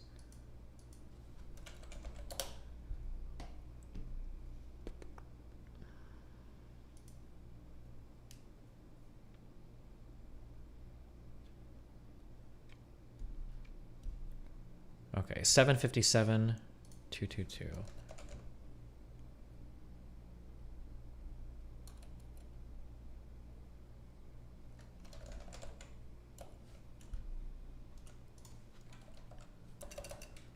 $757-222. How many gallons of fuel? So the 757-200 has a maximum. Is that what this was? Oh wait, not. Do you think the 222 model is different? This says that it holds a maximum fuel capacity of 11,000 gallons. How long had this plane been flying?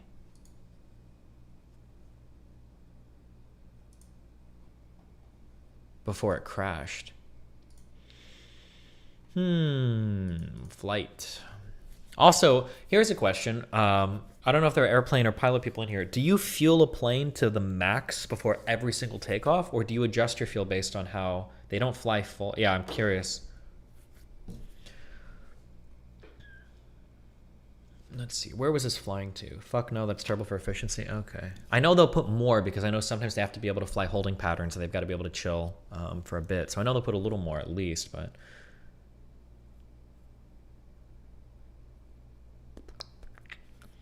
5:01 in the morning. Jared placed a call from Newark to hijacker.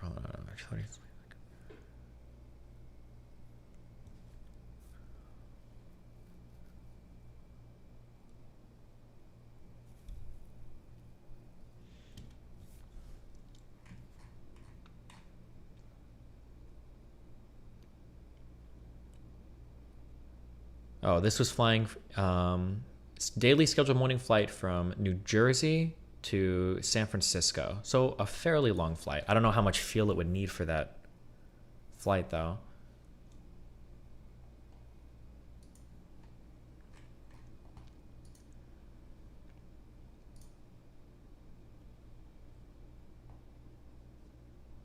Yeah, I have no idea. I don't even know how who I would even ask for the answer to that, unless I could call United and find out. Third paragraph down says it. Wait, here?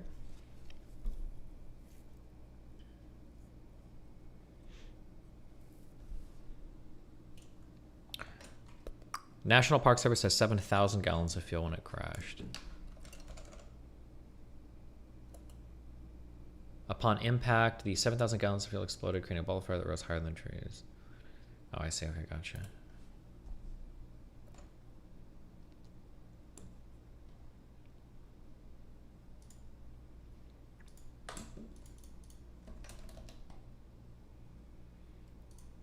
Can you explain why there is no plume of black smoke rising from the ground after the initial explosion? But the toughest problem for the supporters of the official version is to explain how different parts of debris could end up several miles away from the crash site, even though the plane is supposed to have hit the ground in one piece. William Bunch was a reporter for the Pittsburgh Gazette. I gathered all the information I could and quickly learned that there were a lot of things about the crash of Flight 93 that didn't really add up right away. The fact that debris fell on this lake a couple miles away at the same time that the plane was crashing. The lake Bunch is talking about is Indian Lake, which is located a couple of miles southeast of the crash site. According to the debunkers, there is a valid explanation for the debris found in the lake. Perché quello che le dice di pezzi trovati chissà dove, sono arrivati a Indian Lake, che è a 1600 metri di distanza. Sono stati trovati pezzettini di carta che sono volati perché c'è vento. First of all, it's not true that there was wind on that day. As the images show, there was only a light breeze gently moving the air all around. What was the very debris that clouds was from the found? explosion, as we have seen before, practically didn't move for over 1 minute. Secondly, it wasn't just small pieces of paper that were found. From the Pittsburgh Tribune, we read, by Wednesday morning, crash debris began washing ashore at the marina.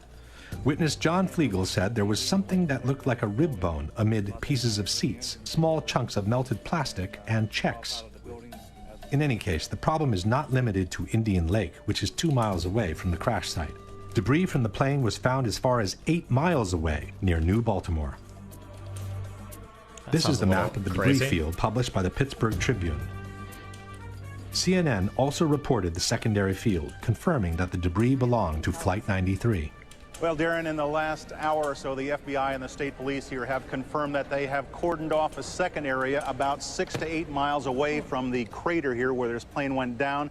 This is apparently another debris site, which raises a number of questions. Why would debris from the plane, and they identified it specifically as being from this plane, why would debris be located 6 miles away? Could it have blown that far away? Seems highly unlikely. And as to whether it broke up on the way, we don't know that. FBI is being very tight-lipped about that. But again, it leads to that possibility. It certainly leads to a number of questions. Since the plane is supposed to have hit the ground in one piece, can you explain how it was possible for debris to be found 6 to 8 miles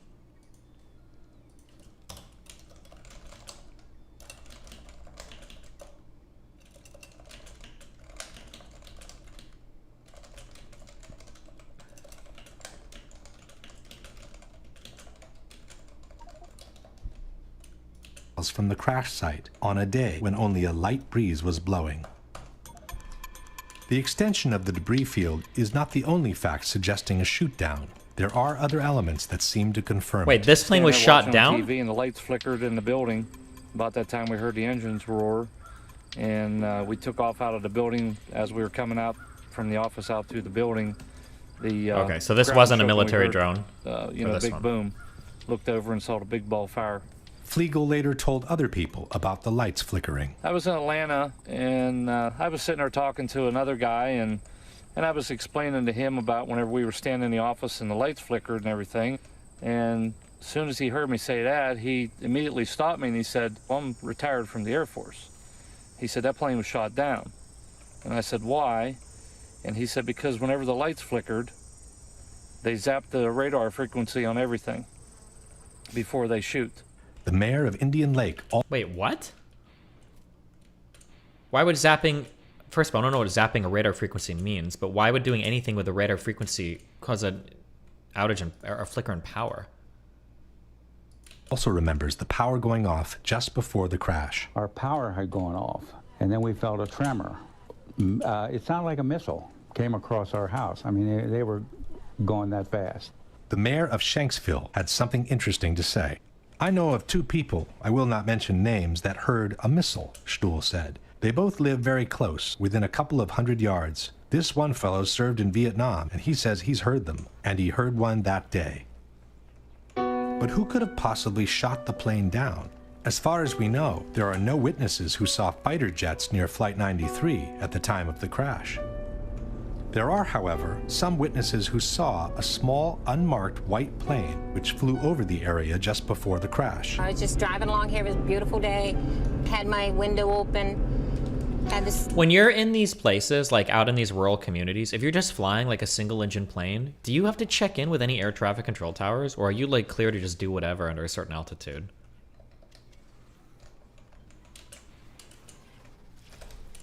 Stereo on. Yes. And when I got up here almost to the stop sign, this small white plane, at the time, that's what I thought it was, went over top of me. It was so smooth, and it just glided right over me, just like that. And then I ducked, and when I looked up again, then it just banked to the right and went over and went down behind those trees.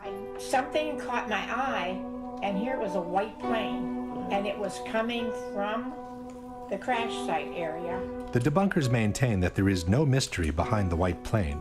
It was a corporate jet, they say, which air traffic controllers had asked to take a look on the ground after they realized they had lost Flight 93. There was, in fact, a little white jet that was seen in the area after Flight 93 crashed. A number of witnesses saw it. It was a little Dassault Falcon corporate jet that was flying to a nearby airport. And what happened is once air traffic control knew they had lost Flight 93, they asked the nearest aircraft to go over the area and actually radio back exact coordinates for the crash site. No, Susan McElwain, however, remembers seeing the white plane before the crash, not after. About 11:30 that night, the FBI came, wanted to talk to me. They kept asking me how big the plane was. I said the plane, you know, it was small, wasn't much bigger than my van that I saw, and that it went over top of me. Would you really know that? Are you that precise? Jeez, okay, maybe. And I said, you want to make sure maybe it was ours and not somebody else's. And then that's when he did seem to get a little nicer. Told me that it was a white Learjet, someone was taking pictures. I said, before the crash? And he says, well, we got to go. John Flegel also saw the mysterious plane. Since Flegel arrived on the spot within a minute from the crash, the corporate jet sent by the air traffic controllers would not have had time to descend over the area yet, while the mystery plane was already getting away from the spot into the blue sky. We got there, like I said, probably within 45 seconds or a minute of impact. We were there. We were there before any firemen, any paramedics, or anybody. We were on site. When we got there, there was a plane flying up above, and he was smart. He flew straight for the sun, so you couldn't look at it and see exactly what type of plane or. Well, wouldn't that depend on who's looking at you though, in terms of flying straight for the sun? I mean, if it was a fighter or what it was, but you know, we caught a glimpse of it, and as he was swinging, he was basically traveling in the same direction as the plane. If the plane was actually shot down, one big question arises. What are we to make of the heroic gesture by the passengers who chose to force the plane to the ground, we are told, in order to save the lives of other fellow countrymen? In truth, this heroic gesture by the passengers has been refuted by the 9/11 Commission itself. It was the hijackers wrote the commission, and not the passengers, who chose to intentionally crash the plane in Shanksville. The passengers never even made it into the cockpit. From the final report we read, at 9:57, the passenger assault began. But for more than 5 minutes, writes the commission, the passengers were unable to break into the cockpit. After a while, as the outside attack continued, Jarrah asked, "Is that it? Shall we finish it off?" A hijacker responded, "No, not yet. When they all come, we finish it off." It should be noted that this dialogue was allegedly extracted from the cockpit voice recorder of Flight 93, but the actual recording, as we have said before, was never played in public. At 10:02, a hijacker said, "Pull it down, pull it down." The hijackers remained at the controls, but must have judged that the passengers were only seconds from overcoming them. The airplane headed down, the control wheel was turned hard to the right. The airplane rolled onto its back, and one of the hijackers began shouting, "Allah is the greatest, Allah is the greatest." With the sound of the passenger counterattack continuing, the aircraft plowed into an empty field in Shanksville, Pennsylvania at 580 miles per hour, about 20 minutes flight time from Washington, D.C. Jarrah's objective, concludes the commission, was to crash the airliner into symbols of the American Republic, the Capitol, or the White House. Question: given that they were only 20 minutes away from Washington, and for almost 6 minutes the passengers had been unable to enter the cockpit, why didn't the hijackers continue flying?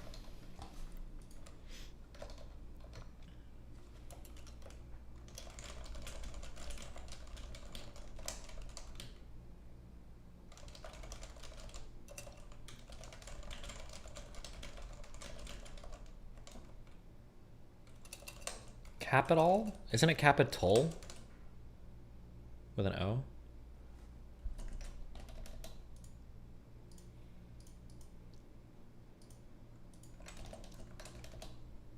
Almost 6 minutes the passengers had been unable to enter. Drop a 900 real quick. I don't know why you're asking me to do this. I drop 900s like nothing.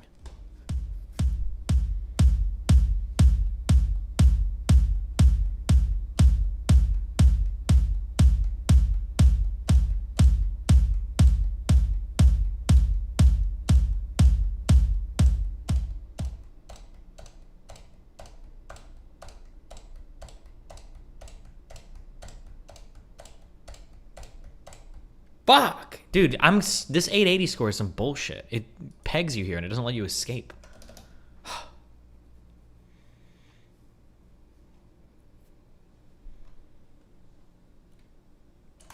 Cockpit, why didn't the hijackers continue flying towards the Capitol? And even if they thought they couldn't make it to Washington, why didn't they try to crash the plane onto a small town nearby? Why crash the plane in an empty field where they knew they could not kill any more victims than those that were already on the plane with them? Maybe a less fictional explanation for Flight 93 is the one offered by Vernon Groves, author and former NTSB investigator. The role the government plays in times of stress, how they view the public. Can the public stand the truth? Or shouldn't we, we need a legend at this point. We need a really neat story of reacting against such a dastardly act as was happening. So it's really nice and convenient to think of the Beamer story, let's roll, and that becomes just like the Alamo.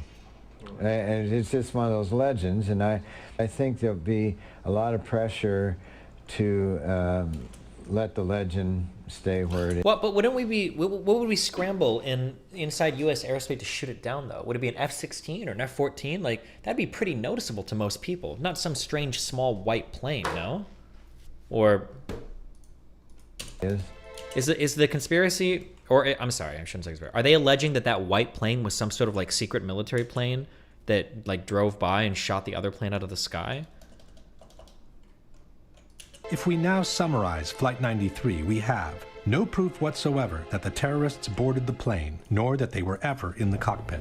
An alleged hijacker who could not have flown an airliner in the way that Flight 93 was flown.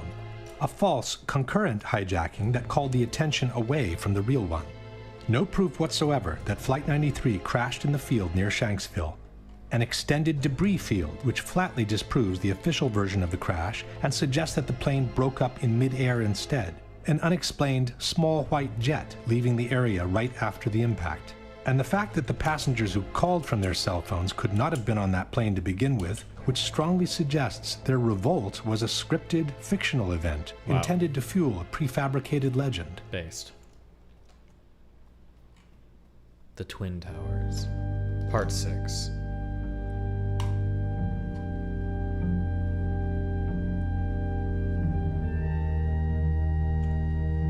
F-14s are only carrier-based, gotcha.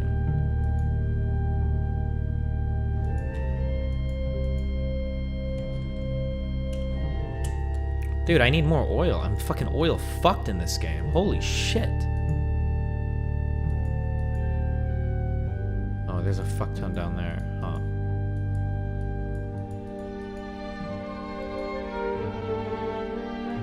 Oh my God, I'm on the 83rd floor. What? I'm on the 83rd floor. What's the telephone number you're calling? The AC.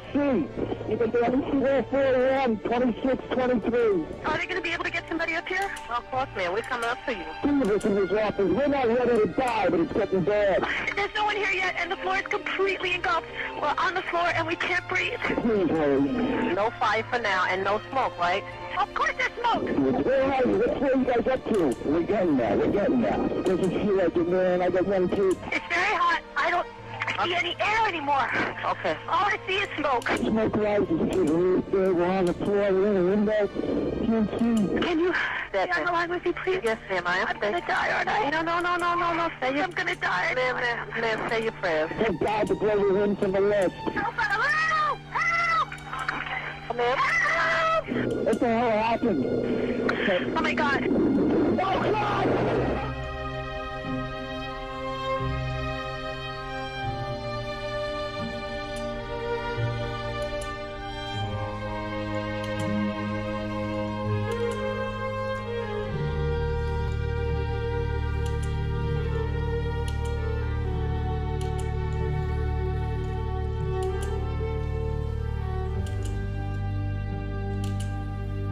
For most Americans, the destruction of the Twin Towers will remain embedded in their memories and their hearts as the epitome of horror, astonishment, and unjustified human suffering.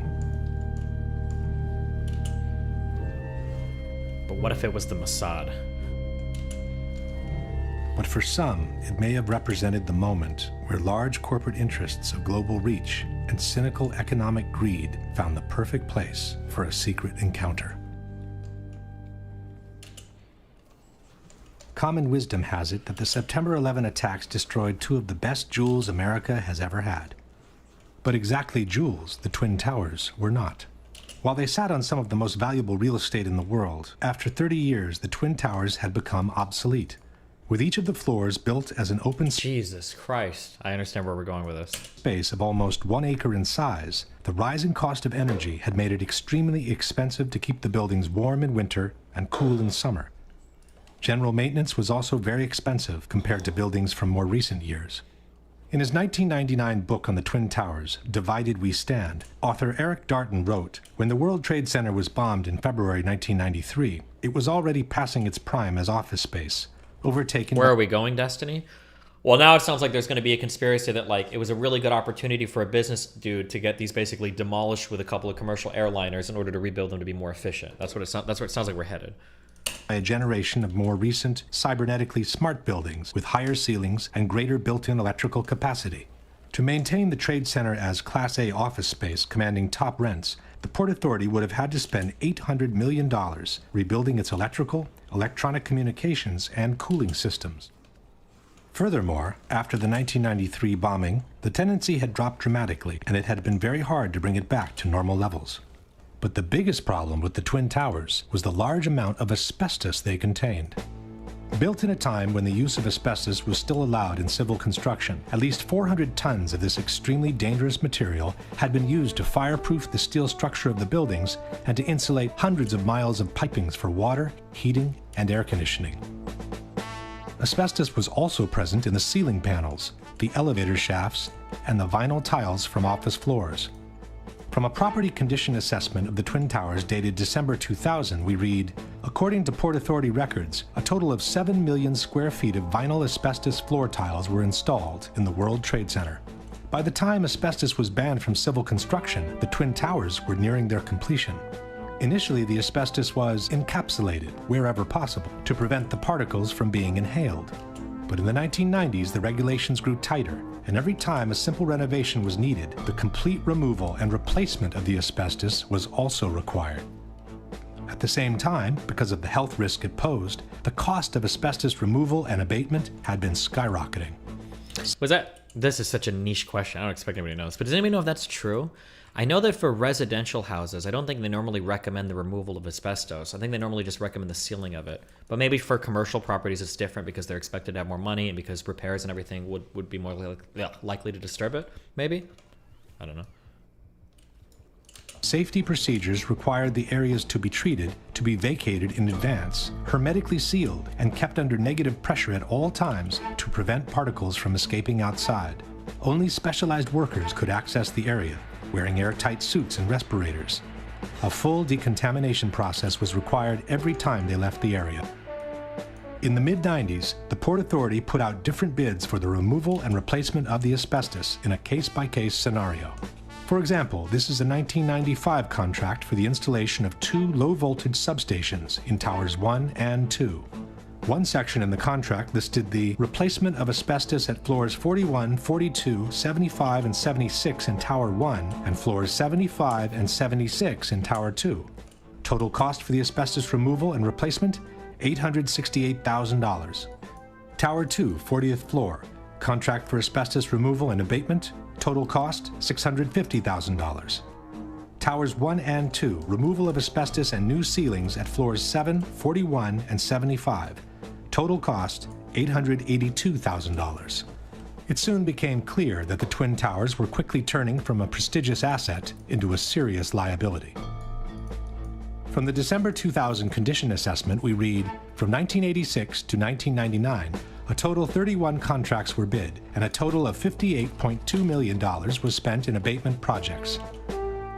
By then, 3.5 million square feet of vinyl asbestos floor tile was removed. Only half of the initial 7 million square feet installed. At the estimated cost of $5 to $6 per square foot, that accounted for an additional $20 million in cost for the Port Authority, and that was for the floor tiles only.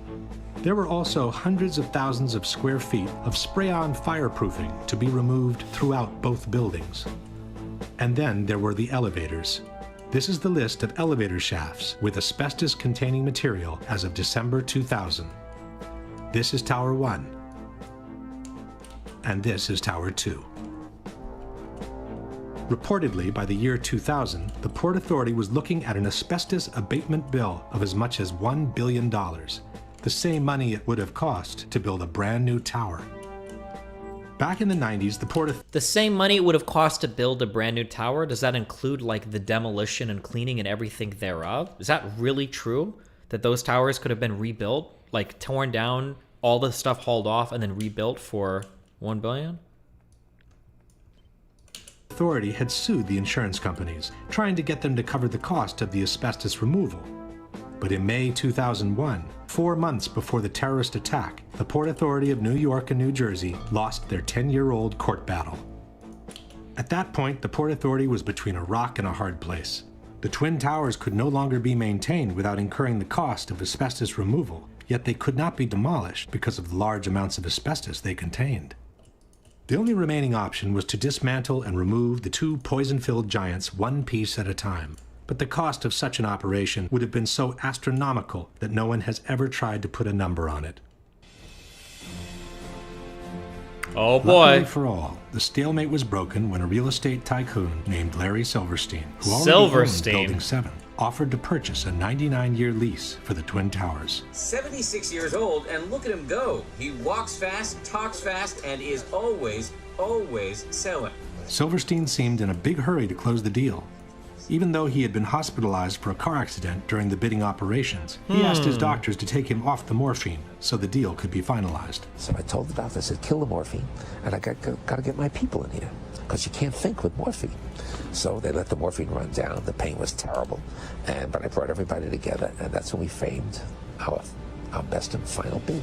On July 24th, 2001, Larry Silverstein celebrated the acquisition of the Twin Towers with a public ceremony. Silverstein signed the lease on the World Trade Center just 6 weeks before 9/11.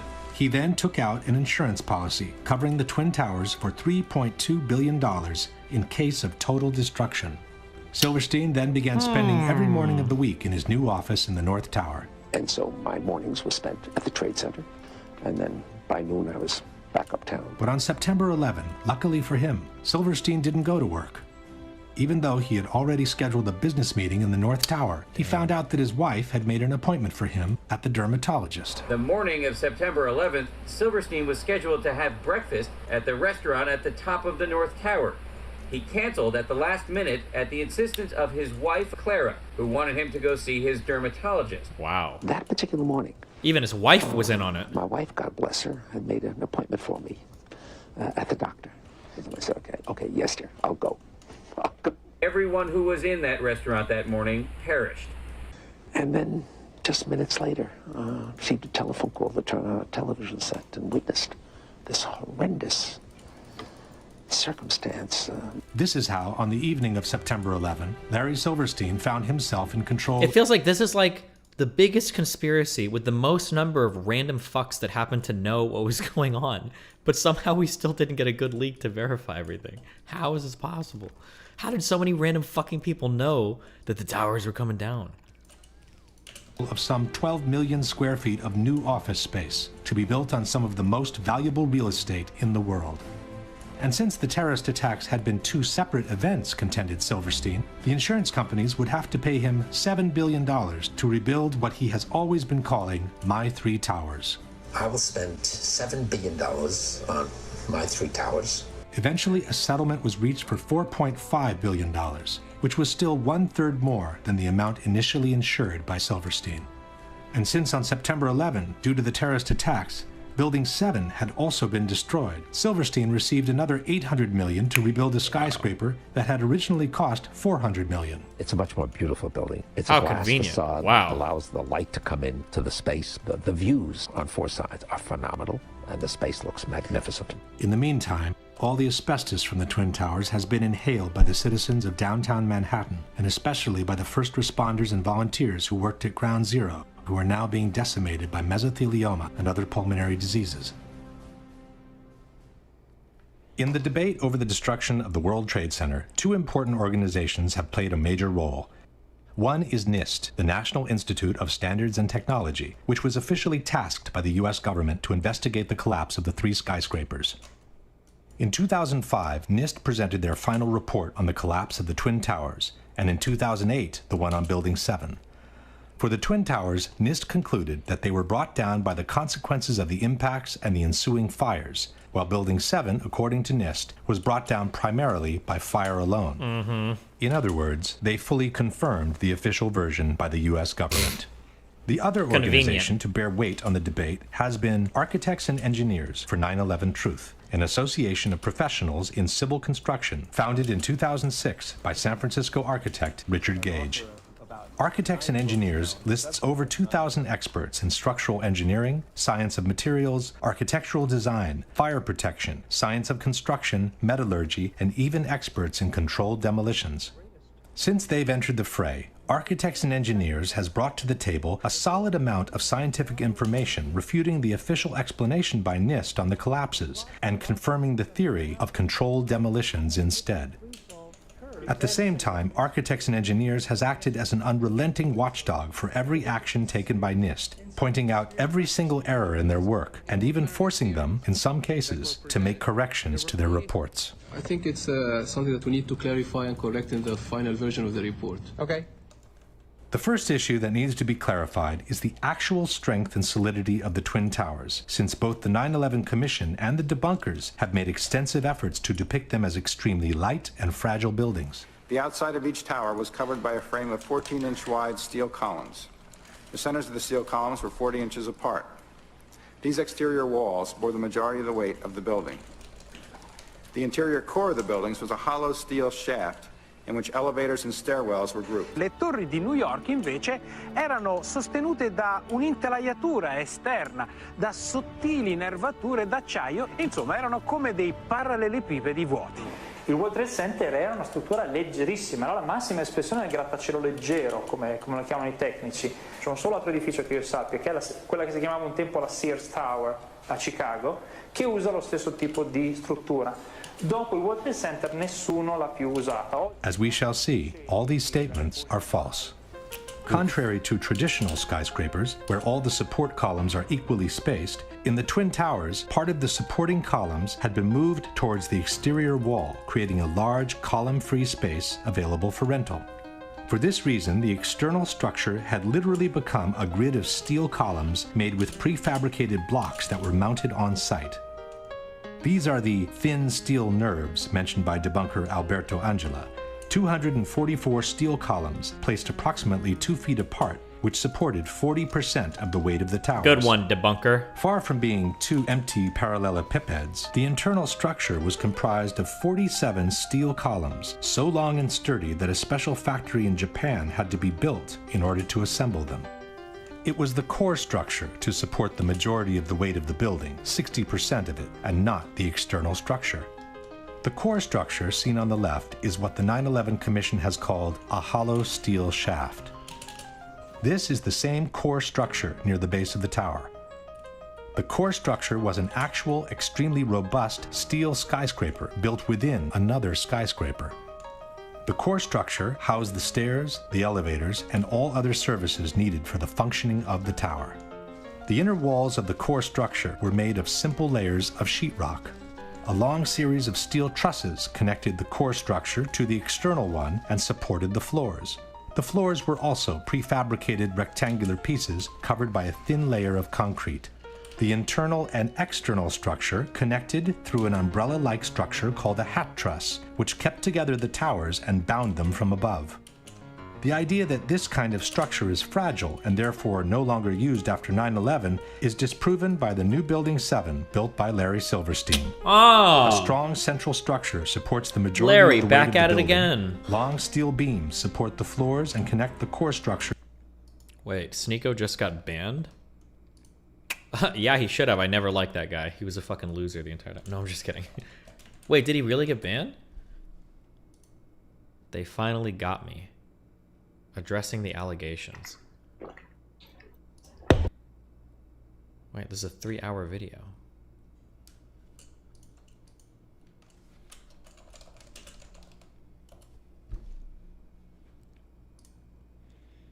On the seafront of Naples overlook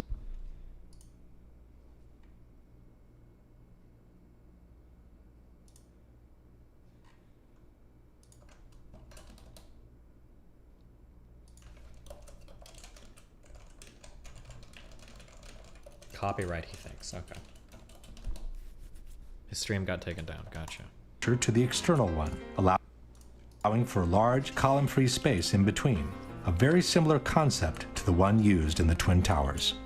Most importantly, the debunkers forget to mention that the Twin Towers were built with a structural redundancy of 3 to 5 times the weight they were meant to support. This structure was capable of holding 3 to 5 times the weight. These buildings are built to handle several times the load above them. So those perimeter columns could handle 5 times the load above them, and the core columns could handle 3 times the load above them.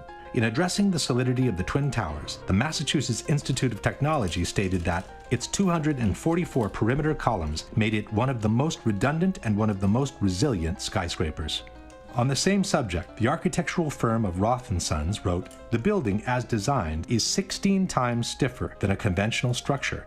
The Virendeel trusses would be so effective, according to the engineer's calculations, that all the columns on one side of a tower could be cut, as well as the 2 corners and several columns on the adjacent sides, and the tower would still be strong enough to withstand a 100-mile-per-hour wind." John Skilling, the structural engineer who designed the Twin Towers, stated, "Live loads on these perimeter columns can be increased more than 2,000% before failure occurs." In particular, the Twin Towers were designed to sustain the impact of a large airliner traveling at 600 miles per hour and still remain standing.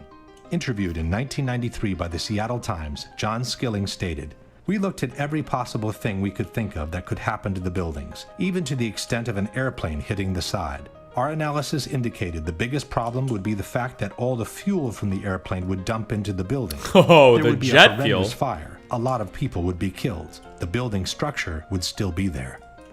And it was. After the impacts, both towers remained standing, showing no major effect on their stability. Furthermore, NIST has confirmed that the initial jet fuel fires themselves lasted at most a few minutes. This means that from that moment on, the only available source of fuel for the fires was common office furnishings.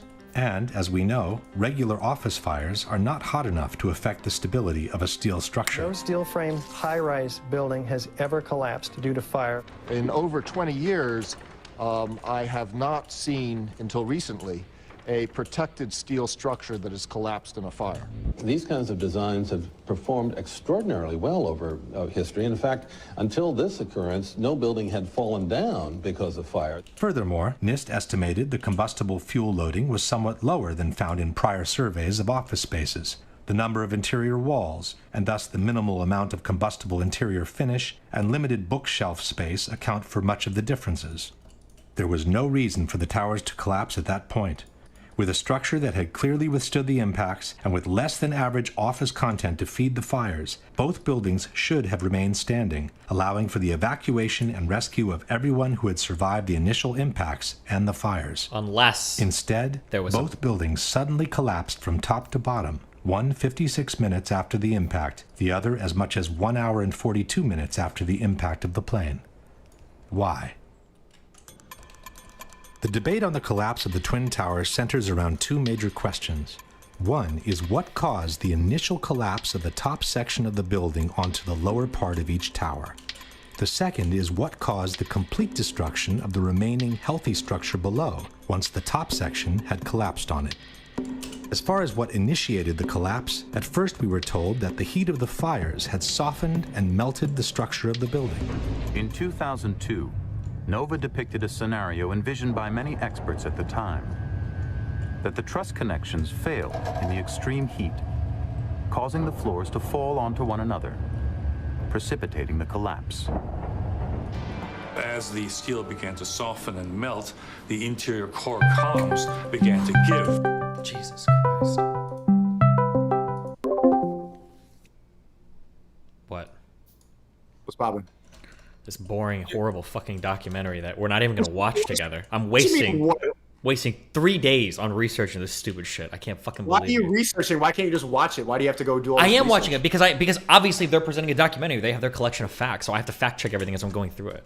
I'm an Is it hour. boring? I think it's pretty entertaining. Well, yeah, it's entertaining, but Hold up, right? You can't see me, right? no, why is that? Am I not supposed to? What part are you at in the? I'm at 3 documentary? hours. We're going probably to the part to where they're probably going to get into how it was impossible for them to collapse without an explosion, and then they'll probably do Building 7 next, I imagine. Yeah. Do you know that was a detonation?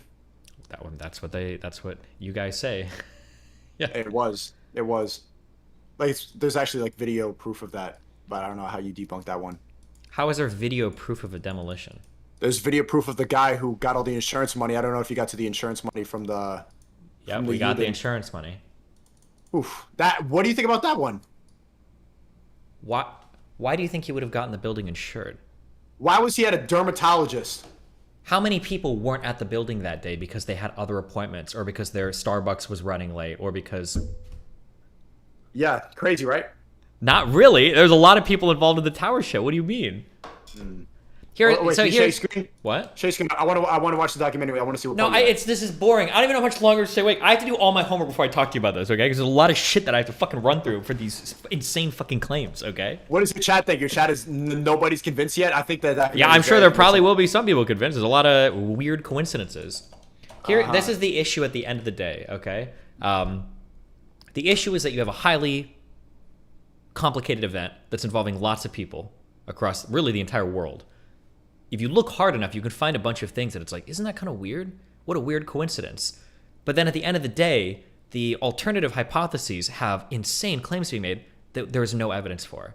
So you don't think there's enough weird coincidences? What do you think about that call in the plane where she's like, it's tape at the end? Did you get to that part? You can't hear anything that's being said. But did she actually sound empathetic in that one? How were the fucking 90s phones working on the plane? Have you ever made a phone call on the plane?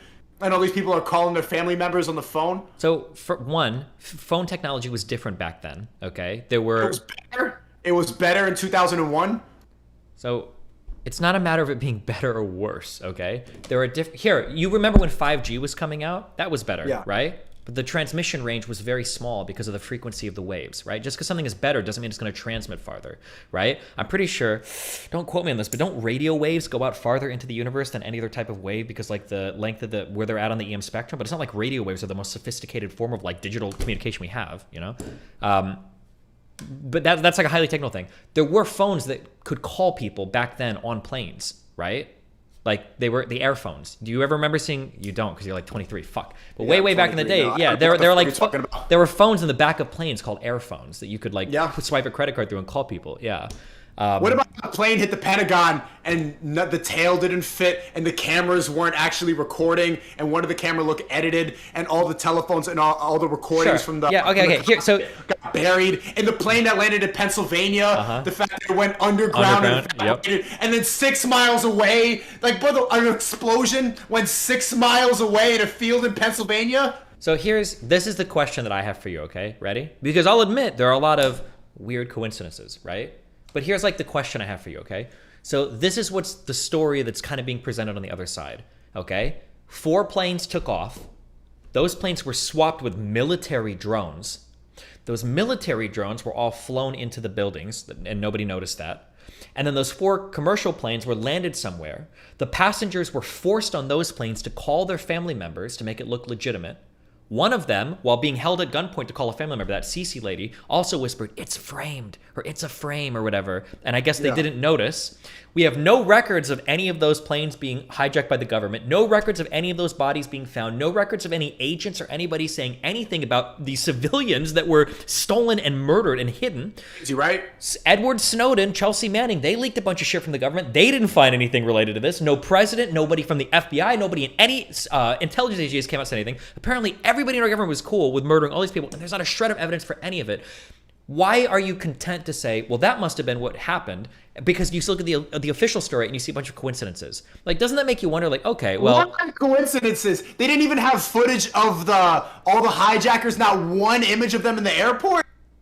I don't know how easy it was to track people on footage back then. Like, I don't know how easy it is to get to an airport and you just don't end up on a camera. But you don't know either, right? You don't know what security footage looked like in 2001. See, like, on one end, people will say... Yeah, I actually showed the security footage and they couldn't find one of the 19 you can see it, but you don't know the coverage, you don't know the angles, you don't know how many cameras are being used, right? On one end, you'll say, oh, well, every airport must have had perfect footage of, like, all this shit. But then when we look at the videos outside the Pentagon, those cameras were, like, 1 frame per second. Those were like the worst fucking cameras in the world. What did your chat think? Did any of your chat get convinced by that documentary?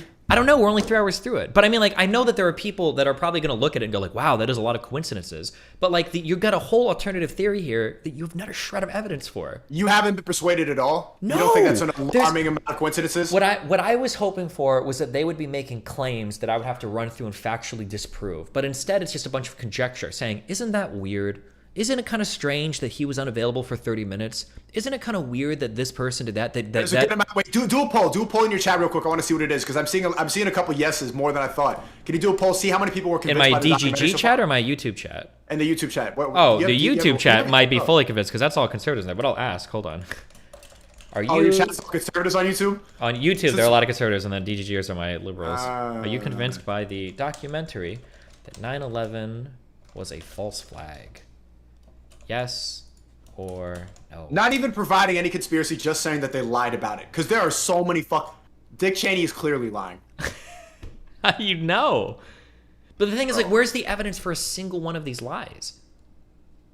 It's all just weird coincidences. All the inconsistencies. What is the inconsistency? The hiding, the documents that they keep classified.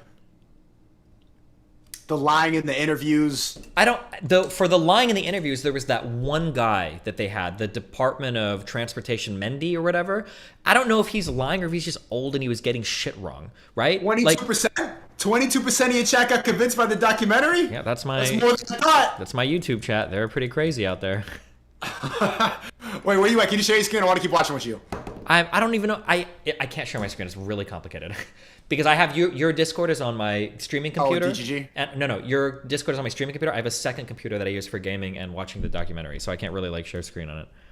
Also, I'm not doing that with you. I'm waiting until I finish watching. I have 2 more hours to go. I'll probably be done tomorrow, I imagine, with this. But you're doing homework. You're taking notes. So what are your debate points? Oh, you don't want to tell me. I'm the one. Or you're mostly going to be debating Nick. I'm there to just scream and be entertaining. Well, it's just like here's the thing. On one end, like we can point out weird consistencies with the official story, but there's no evidence for the other story. And then on the other hand, we could just look at the official story. Well, let's look at Al-Qaeda, okay? The World Trade Centers have already been bombed once. Bin Laden is on record with a whole bunch of reasons for wanting to attack America. Al-Qaeda has a series of doing attacks like this. He was a CIA agent. No, he wasn't. What do you mean? Yeah, he was. No, Bin Laden? Yeah. No, he wasn't. Didn't he have meetings with Reagan back in the 80s? I would have to look this up. I don't even know what claim this is. Like every random claim I have to research. How the fuck did all those pilots fly so fast and so accurately without any training?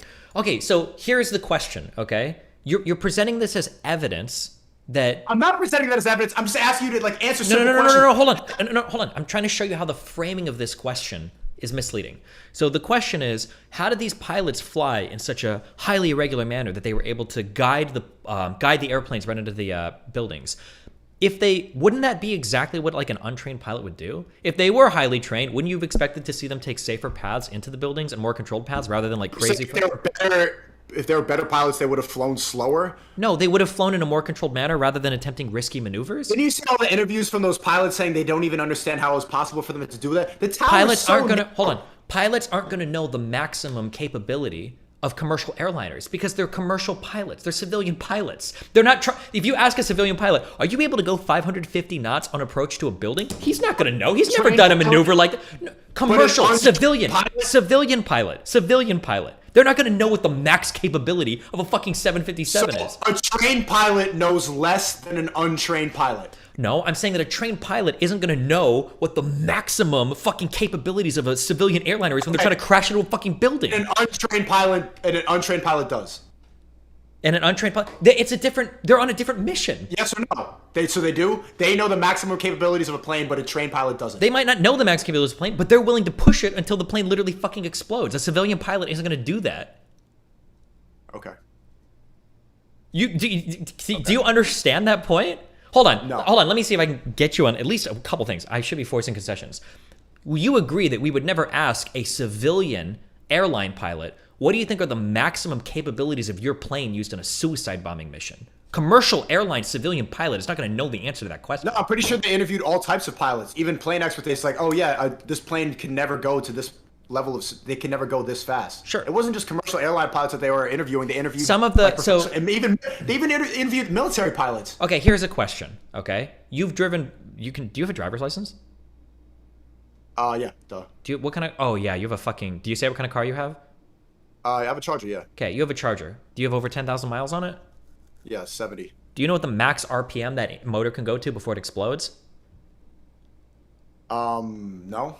What's the point? You have no idea what would actually destroy your car. I'm a fucking expert. I'm a normie with the driver's license.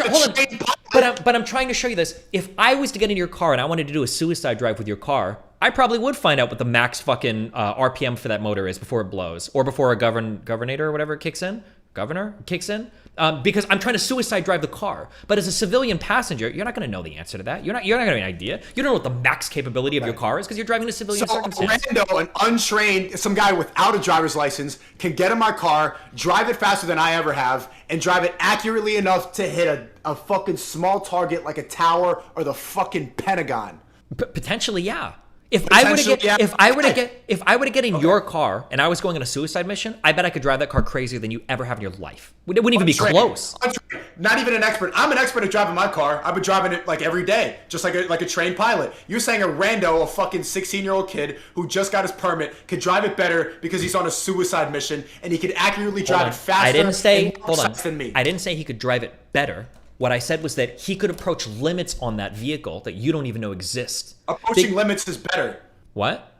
I'm not saying it's better. What I'm saying is that no, it's not. Approaching the limit on something doesn't make you a better driver. That's not even close to true. I would like to drive my car as fast and as efficiently and as accurately as possible. And you're saying an untrained person who doesn't give a fuck on a suicide mission, who's untrained under the pressure of hijacking a plane with fucking civilians on there and pilots who are scared of a box cutter, can drive it better than the trained pilots. What the fuck are you talking better. about? First of all, I don't know if a trained pilot wouldn't be able to hit a building, okay? Number one. Number two, most of the difficulty in flying an airliner is in taking off and landing, which the hijackers didn't have to do for any of the planes. And number three, all I was saying is that they could push limits on those planes harder than any civilian pilot ever would. Because a civilian pilot is not trying to fucking suicide bomb his fucking plane, right? Okay, much the same way that if what? We're going to go in circles about this. I was listening to you earlier talk about this. Okay, can you explain Tower 7 then? I haven't gotten to that part yet, so I haven't read all the fucking NIS. Have you heard about Tower 7 before? Of course I've heard Tower 7. There's no way that the debris could have brought it down, blah, blah, blah, blah, blah. So what's your explanation for Tower 7? I don't know. I haven't researched it yet. You don't know? That's what I've just said 3 times. Okay. I really want to watch. What part of the documentary are you at? I'm at like 3 hours, but I'm going to be sleeping soon. It's 1:40 a.m. for me.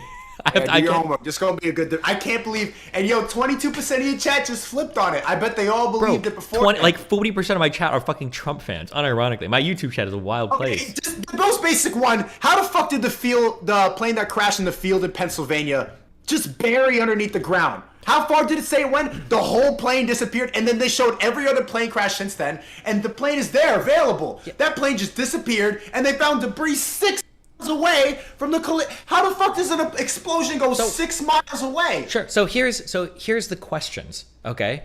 You're not answering the question. I'm trying to explain. You're asking me really complicated questions. You're trying to force a yes or no out of me. These are unprecedented fucking things, right? So number one, you acknowledge that this event has never happened historically before, with people hijacking planes with the attempts to crash them into buildings in the United States. I don't even know if it happened. Especially a country with the highest security protocols of all time, and the fact that they were floating around in circles. Hold on. No. Undetected, and all the other planes, all the other available planes. Oh no! Before you continue, you're gonna all do the the conspiracy ramble. Okay. I'm just saying, are conveniently in military training right now, and all the government officials at that time were secretly in a meeting, and all the other ones are driving away to mountains. But yeah, continue. Hold on. You're looking at notes? You really doing homework like that? No, who's texting us? Someone's in the Discord section? No, on our phones. Who is that? I don't know. I don't have the number saved on my phone. Oh, it's Fresh and Fit. Which one? Is that Myron? Oh, Myron, yeah. You want to get him to join? I already had Fresh earlier in the stream. Let's get Myron. Yeah. I haven't watched the last 2 hours. If you want to bring him in, fucking go for it, dude. He's on your side. He's a Fed, so like he just like Feds. I don't know what that means. Apparently, he thinks the raid on Trump was bullshit. So if you want to drag him in, go for it. Each time we get 2 Feds in here, Myron and Destiny. Fuck, what did you just ask me? Oh, here's something that the documentary did and then they ignored. Do you remember when they showed you the evidence of that plane crashing? I think it was an F-4 Phantom, I think, crashing right into the wall and it fucking disintegrated? Yeah. Right? So it shows pictures of like, this is what other airplane crashes look like. But generally, when a plane is crashing, right, usually there's some attempt by the people in the cockpit to get control over the plane. So I don't know if a crash like that, where a plane is exploding or losing like structural integrity mid-air and then crashing, that's probably going to look a lot different than a plane nosediving into the fucking ground at a 45-degree angle. So it's not surprising to me that the burial sites or the crash sites of these two planes are going to look way different. We already saw a video early in this documentary where it showed what it looked like when a plane crashed right into a concrete wall and it fucking disintegrated. So does it make any sense that a plane, when it crashes, buries under the dirt like somebody's slivering underground? When it's going 500 miles per hour?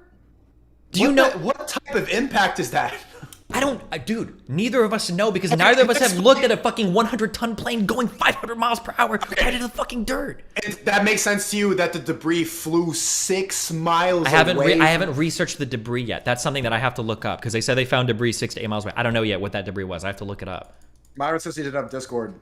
He doesn't have how the fuck does he not have Discord? I know, they're boomers, bro. We've been dealing with these boomers. Same thing with Fresh. He didn't even know what Discord was. They use StreamYard like normies. Do you know how to use fucking Zoom? Do you know how to use Zoom? Do you have Zoom? Yeah, I know how to use Zoom. You want to switch to Zoom? Yeah, send me a Zoom link and you can send him a Zoom link. They should have that, right? You send me a Zoom link. I'm too... I don't know how to... Oh my god, you're really fucking me hard. Hold on. Okay, I'll figure it out. Hold on. Let me call him real quick. Just I'll tell him to download Discord. I mean, is it going to be too hard for him to figure out? He could probably just do it on his phone. If he downloads Discord on his phone, he could just order his phone real quick. Sure, tell him to download Discord. They should have it anyway, okay? It's fucking 2022, all right? Yeah. There's no excuse. Lacking, especially as a streamer. Yeah, especially as a streamer.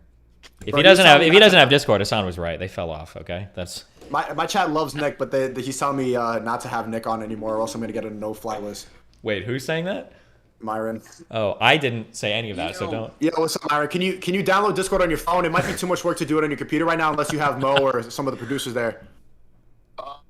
Yeah. Discord? Yeah, Discord. Boomer. On his computer, that he's gonna have to like figure out how to connect his camera. It's gonna be fucking up. It should auto detect all that shit, right?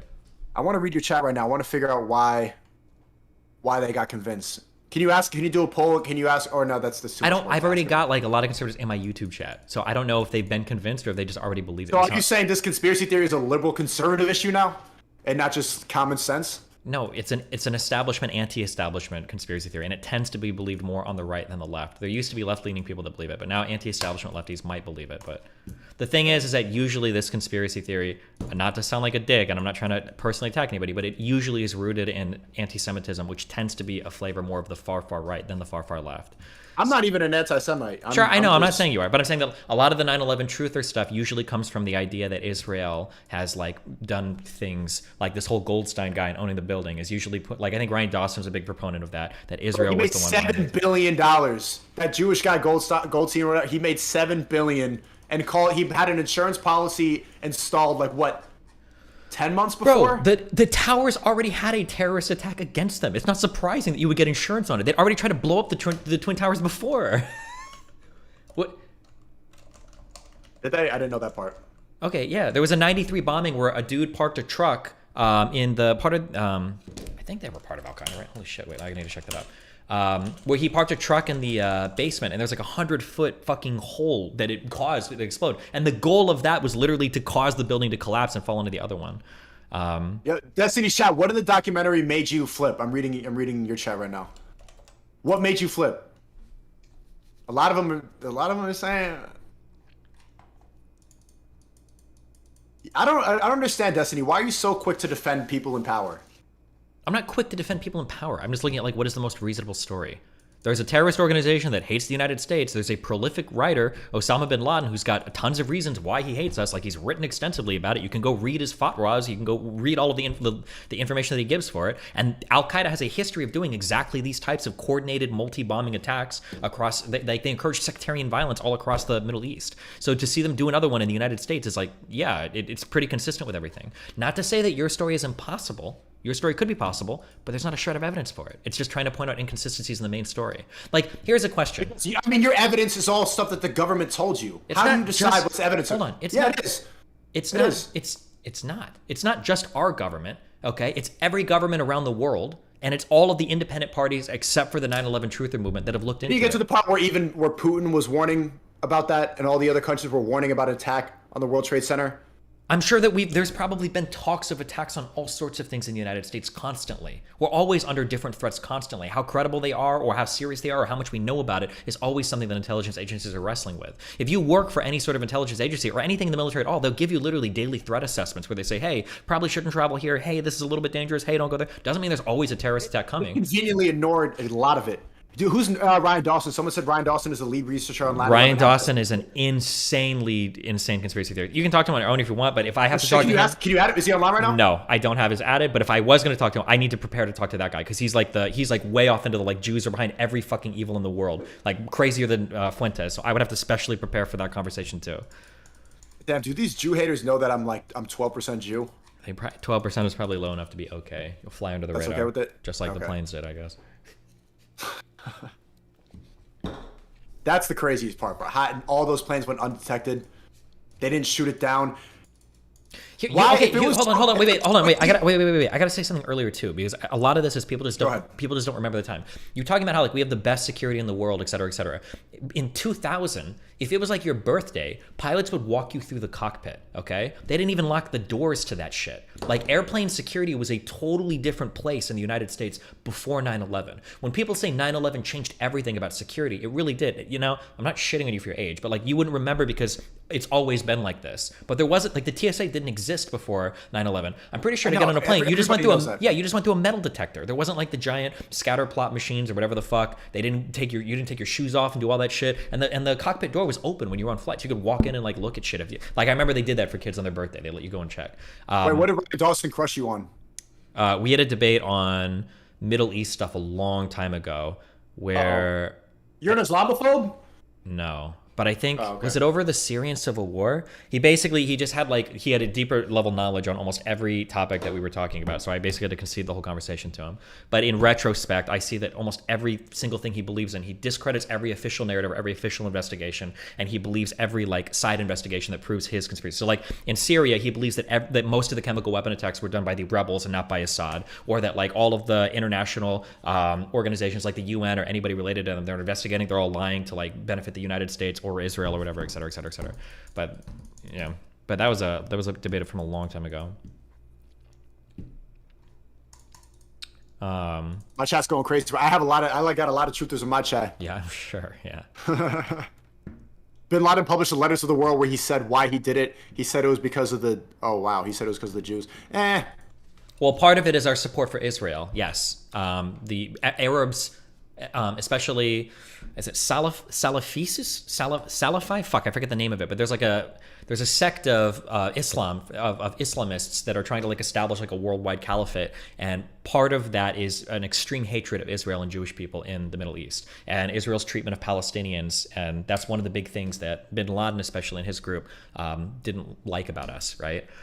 His motivations were, it was our support for Israel, it was attacks against Muslims in Somalia, it was attacks or supporting the Philippines in the Moro conflict, which I think was Russia or the Soviet Union, supporting Israel against Muslims in Lebanon, supporting atrocities against Muslims in Chechnya, which was Russia.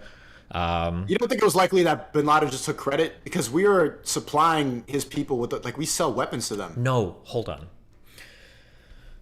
In the 80s, there was a war in Afghanistan, okay? There was a Soviet-Afghan war. And as part of that war, we supported a group called the Mujahideen, where the Bin Laden was probably a part of. But we didn't supply him directly or train him directly. Now later, after that war, people like Bin Laden and mZYUj9v5JUw, I think, would go off to form Al-Qaeda, and they would try to draft fighters from that. But we weren't directly funding Bin Laden or directly giving him money or training. How was that not directly?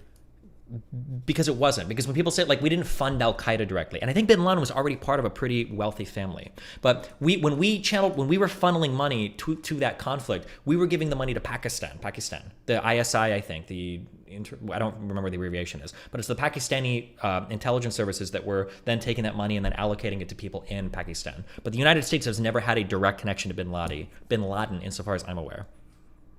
But bin Laden, I'm pretty sure, was already a pretty wealthy dude.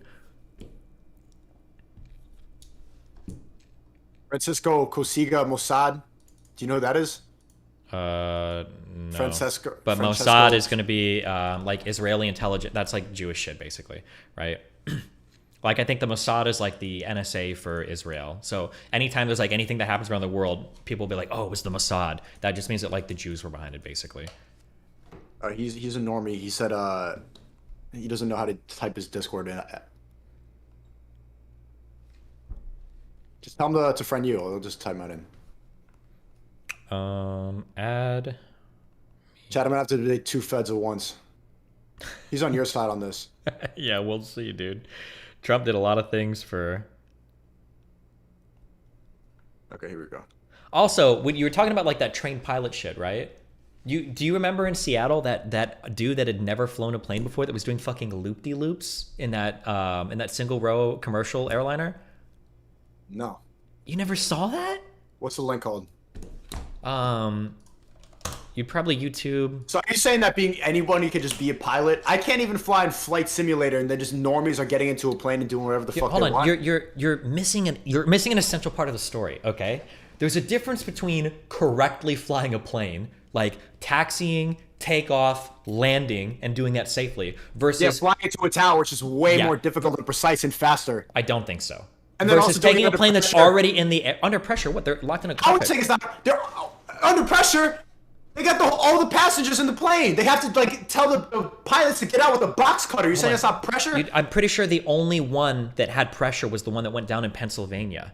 For the other 3 planes, it's not like the passengers were revolting. Because why would the passengers revolt? They don't want to go get fucking killed, right? A lot of them. Yeah, that makes no sense to me. If you're a passenger on a plane, aren't you gonna fight back? Aren't you gonna go fuck with the pilot? Dude, listen, I'm trying to make you understand this. You don't understand how unprecedented this is. This has never, ever, ever, ever, ever happened in the world before. That jets are taken over and flown into buildings, dude. I know that like in your mind, it's like, oh, people take over jets and fly them into buildings. That was never a thing. For hijackings that happened in the past, I'm just telling you that you're wrong. When you hijack a plane, you hijack That's it. not what I'm saying, though. No, hold on. I'm saying No, stop. Let me finish. Can I finish? I gotta finish. I gotta finish. No. Okay, so no, you're not. Why would you do that? If somebody hijacks a plane, usually you're just gonna sit and watch it happen. Someone else is not gonna try to take over the plane. So you're gonna run into the cockpit and get everybody killed? They're already gonna die! No, they're not! That's not what people are thinking, dog! You hijack a plane, you make demands for money, you land it somewhere else. That's typically what people were doing. Nobody's hijacking planes and flying them into fucking buildings. Nobody had ever done this before in the United States. Pilots thinking. It's just with the box cutter they got manipulated that easily? You don't have to manipulate with a box cutter, you just stab somebody. The pilots got stabbed, is that true? I think some of them did, and I think some of them didn't. I'd have to go back and look into each and every plane. Oh, and also I'm pretty sure one of the hijackers on each plane had a fake bomb strapped to them too, where they said they'd blow the bomb up as well. So why the fuck would you fight against hijackers? The only people that did it were the ones that went down in Pennsylvania because they'd already heard that other planes had been suicide bombed. Let me add Myra real quick. Okay. Look, I'm not ready to debate 2 feds at the same time. I'm not even ready to debate this. I still have 2 hours of this horrible. He's not debating you. He's on your side. He's a fed. Okay. Well, how do I add while I'm in a call? In the top right, there's a little person. It says "Add friends to DM" on the window. I'm sending you a picture of it. It's that little person with a plus sign next to it.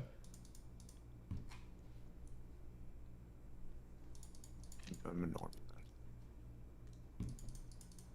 is it because I'm in a... You add him. He's not friends with me. Friend him then. I don't know his fucking name. Look in the group chat. I don't know it either, bro. He just made his account. Okay, I see it. All right. Jesus Christ. Bro, all the groypers are in here, bro. I got like so many cozy TV fans in here. They're begging for me to add Nick. Yeah, no shit. He's somewhere in Miami right now. I think we're hanging out on Monday. Oh boy.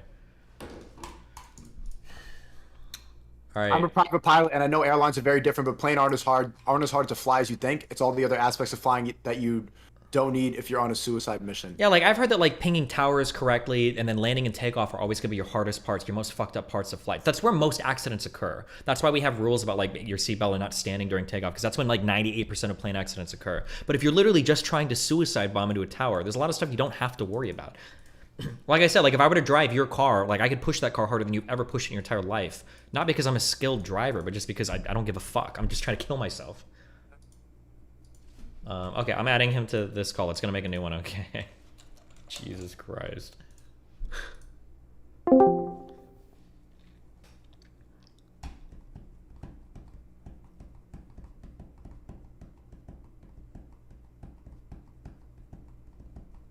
I did not expect this panel tonight. Did your stream get copyright hit? Yeah, I got taken down once. Wait, real quick. Wait, hold on. Am I Wait. in here? Y'all got me? Yeah, we got you. Wait, real quick. On your YouTube dashboard, do you know where it says excellent connection, Sneeko? Yeah. Okay, if you're ever hitting something that's starting to copyright flag you, it'll give you a warning there first. Just shut the copyrighted stuff off before you get taken down and you'll be fine. But if you I do never that, have that tab open. I need to have it open. yeah, you need to, because if you hit into that too many times, that copyright shit, they'll do like a 1-day ban, or they'll actually issue a strike to your account. You'll get fucked. You'll get like an actual copyright. Yes, an actual copyright strike. So get like a 1 to 2 week ban from uploading, and it'll be really bad. So make sure that you always look at that tab, and it'll tell you if you're playing anything copyrighted before you get actually taken down. But yeah. Okay, hey, what's up? You know that we're live, everything, right, Myron? Yeah, no, I know you guys are live. What's up, man? Just say words that you shouldn't say on stream. What was that? Don't say any words that you shouldn't say on stream, please. Yeah, no, I got you, bro. I'm not gonna mess up your stream. I'm just here. I was listening to your guys' conversation. I thought it was really interesting, so I figured, hey, I'll just jump in real fast. Why not? Bro, I had Fresh on earlier too. You know that? Yeah, I saw a little bit of that. So what do you think about this debate going on right now? I mean, you're Fed, so you believe in what they said. You're on their side. The official story. So my thing is this: from all the evidence that was gathered, okay, it was very obvious that there was a attack by some foreign nationals that hate the United States. So my thing is, because I've seen Loose Change, I've seen these conspiracy theory movies, and they make some compelling arguments, but it's still not going to disprove the overwhelming amount of evidence that shows that, yes, we were attacked by a bunch of terrorists, man, from Al-Qaeda. So that's really what it comes down to. I haven't seen this documentary that you guys... WTC-7. So I'm going to check it out. What about WTC-7? WTC-7? It's World Trade Center Building 7. I haven't gotten to the research part on that yet, so I don't have an answer to that. But it's the one that fell that people said that proves that there was a demolition by the Jewish dude. And they talked about that in Loose Change as well. Yeah. A plane didn't even hit that building, right? For the chat who doesn't know, that didn't even get hit by a plane. It just crumbled because of debris. Or fire is what it said. It literally looks like a controlled demolition. I don't know if I can play right now if I'm going to get deleted, but I want to show people that it just literally is the perfect example of a controlled demolition. Yeah. Yeah. What's the name of this documentary that you guys are talking about? I'll check it out. It's called The New Pearl Harbor. It's on YouTube, but it's long. It's 5 hours. It's a 5-hour documentary. All right, I'm gonna check it out so that way I could be a little bit more educated about it. But I've never seen that one, but I have seen Loose Change. What does Loose Change talk about? It's like it was like the first big 9/11 truther film that was made way back in the day. Whenever in this film, when they talk about like people from Popular Mechanics and stuff doing debunks of 9/11 conspiracies, they're talking about the film Loose Change because that was like the original huge 9/11 thing.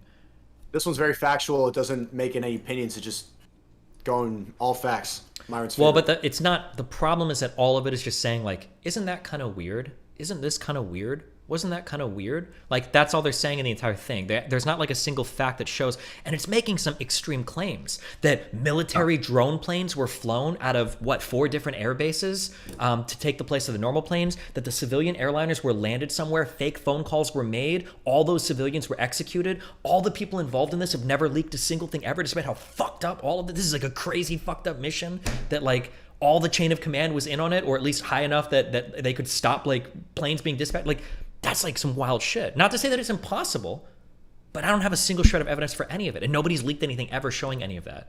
So Myron, you worked for the government for 8 years. You didn't see any shady shit going on? Well, let me tell you this. From a practicality standpoint, from what Destiny was saying, a lot of people give the government way too much credit, man. A lot of people that work for the government are fucking retards, if I'm going to be honest. They're stupid. You know what I mean? Like a lot of level employees, but not the ones at the top. A lot of people are, you know, for those who are wondering in here, you know, I used to be an agent with Homeland Security back in the day. So like there's a lot of people that are incompetent, lazy, you know, don't go hard. Like when I was in my office, for example, like it was unheard of for people to be in office past 6 p.m., 7 p.m. They're like, oh, what are you doing here? You're working too hard. You're a young gun, blah, blah, blah. So if there was an actual conspiracy, right, and people in the government were behind it, and there was this grand scheme to do all this stuff, dude, someone would have like leaked it or something like that. You know what I mean? It would have like or there'd be at least one shred of evidence. Just one shred, thing, just something. Dude, people give them way too much credit, man. There's a lot of idiots in the government, guys. Like, and this is okay. And then hold on, actually, Myron, you can speak on this, please, because I have a federal employee here. Okay, I think that a lot of these theories start, or you can tell me that I'm wrong. Maybe I'm fucking full of shit. But okay, a lot of people think that when they think about all the different agencies of the government, when they think about like the NSA, the FBI, the CIA, they imagine that all these dudes go into the same office, they work together, they're sharing files, they're like super chill with each other. But these like agencies are pretty siloed off from each other. If you want to work with people like across other agencies, you've got to make like requests. There's a whole bunch of bureaucratic 100%. bullshit you've got to go through. Like they're not all going to work together and doing all of these things. I'll tell you guys this. So there's two different things that people confuse a lot of the times, right? You have law enforcement and then you have intelligence. They're two different worlds, guys. The CIA is not the same as the FBI. Okay, the CIA is, you know, tasked with gathering intelligence internationally. They typically collect on foreign nationals. The FBI is the main intelligence agency in the United States, which is also a law enforcement agency as well. CIA is not a law enforcement agency. Same thing with NSA. NSA is not a law enforcement agency. It's an intelligence agency. So a lot of the times when you want to work with these kinds of guys, right, we call them the spooks, like it's very difficult to get information from them. A lot of times they'll be like, oh, that's classified, or they don't share information. A big part of the reason why 9/11 happened in the first place was agencies weren't sharing information with each other. Namely, the FBI wasn't talking with the NSA wasn't talking with the CIA, and they weren't all talking together. And then on top of that, the State Department also wasn't talking to these other agencies as well, which is why how these hijackers were able to get the visas in the first place. If I can speak real quickly on that, because that's a piece of information I have, right? So according to James Bamford, the NSA had actually picked up communications of Al-Mihar and Al-Hazmi back in '99, who were two of the hijackers. But because of internal bureaucratic conflicts between itself and the CIA, they didn't do a full analysis of the information. And when they passed it on, they literally only gave them the fucking first names of the people. They weren't even able to coordinate. Part of what happened, I don't know if you know this, but the TSA didn't exist before 9/11. Part of what happened after 9/11 was trying to get all of these agencies to work together better because they were so poor at communicating beforehand. Yeah, the Homeland Security did not exist pre 9/11. So 9/11 is actually what sparked to Homeland Security, which then created the TSA. Yeah, you got your job from that. You got your job because of 9/11. Oh shit! I mean, He's really, part of it. Oh no! Not really, because if I didn't get hired by HSI, I would have been hired by the U.S. Customs Service. Wait, hold on. What percentage Jewish are you? Hold on. 100%. No. Actually, what year did they hire Destiny? I don't know, dude. What year they hired Destiny? Oh, yeah, okay. Myron Goldstein over here is yeah. No, going back to what you were saying, like yes, 100%. The agencies did not share information with each other prior to 9/11. That's why the attacks were able to happen, because there were so many things going on. And then also historically, the FBI and CIA have always had issues with each other as far as like sharing information. And everyone is like, you know, if you want to get information from another agency, it's very bureaucratic. You got to fill out, you know, outside agency forms, all this other shit. If it's classified, then it becomes a pain in the ass. Like the only way you're really going to be able to get information and share it is if like you're a part of a JTTF or something like that. But even then, it still becomes bureaucratic. Also, where are all of the civilians that were on the airliners that the government supposedly landed somewhere else? Yeah. Does that bother you? Like, were they just executed by government agents in like an unprecedented? There's not and no one has said anything about it. Nobody had a problemed conscience. Nobody was like, this is a little fucked up. Snowden or Manning didn't have any files to leak when they leaked a bunch of stuff about the government. Like nobody else had any. Doesn't that seem kind of fucking insane? There's not a single report out of any one of the military bases these military drones must have flown out of to swap places with the commercial airliners that supposedly fly into the buildings. Nobody got a compelling shot. Or when they said that, when they said in Pennsylvania that one airliner that was shot down, was that the one plane that wasn't swapped with a military drone, but the other three were? They intended to shoot that one down? Was that planned from the start? And where's the F-16 that would have been chasing that one to shoot the missile at it? Like, why was it just a mysterious white plane? What the fuck even is that? Like, was it an Area 51 UFO? Like. Yeah, and Sneeko, I know you had asked about like how did they learn how to fly the planes? They were in flight school, bro. Actually, down here, like some of them were down here in Florida. Really? For how long? Couple months. A couple of them were down here. And they just moved to America. They started going to flight school, and they weren't flagged as suspicious.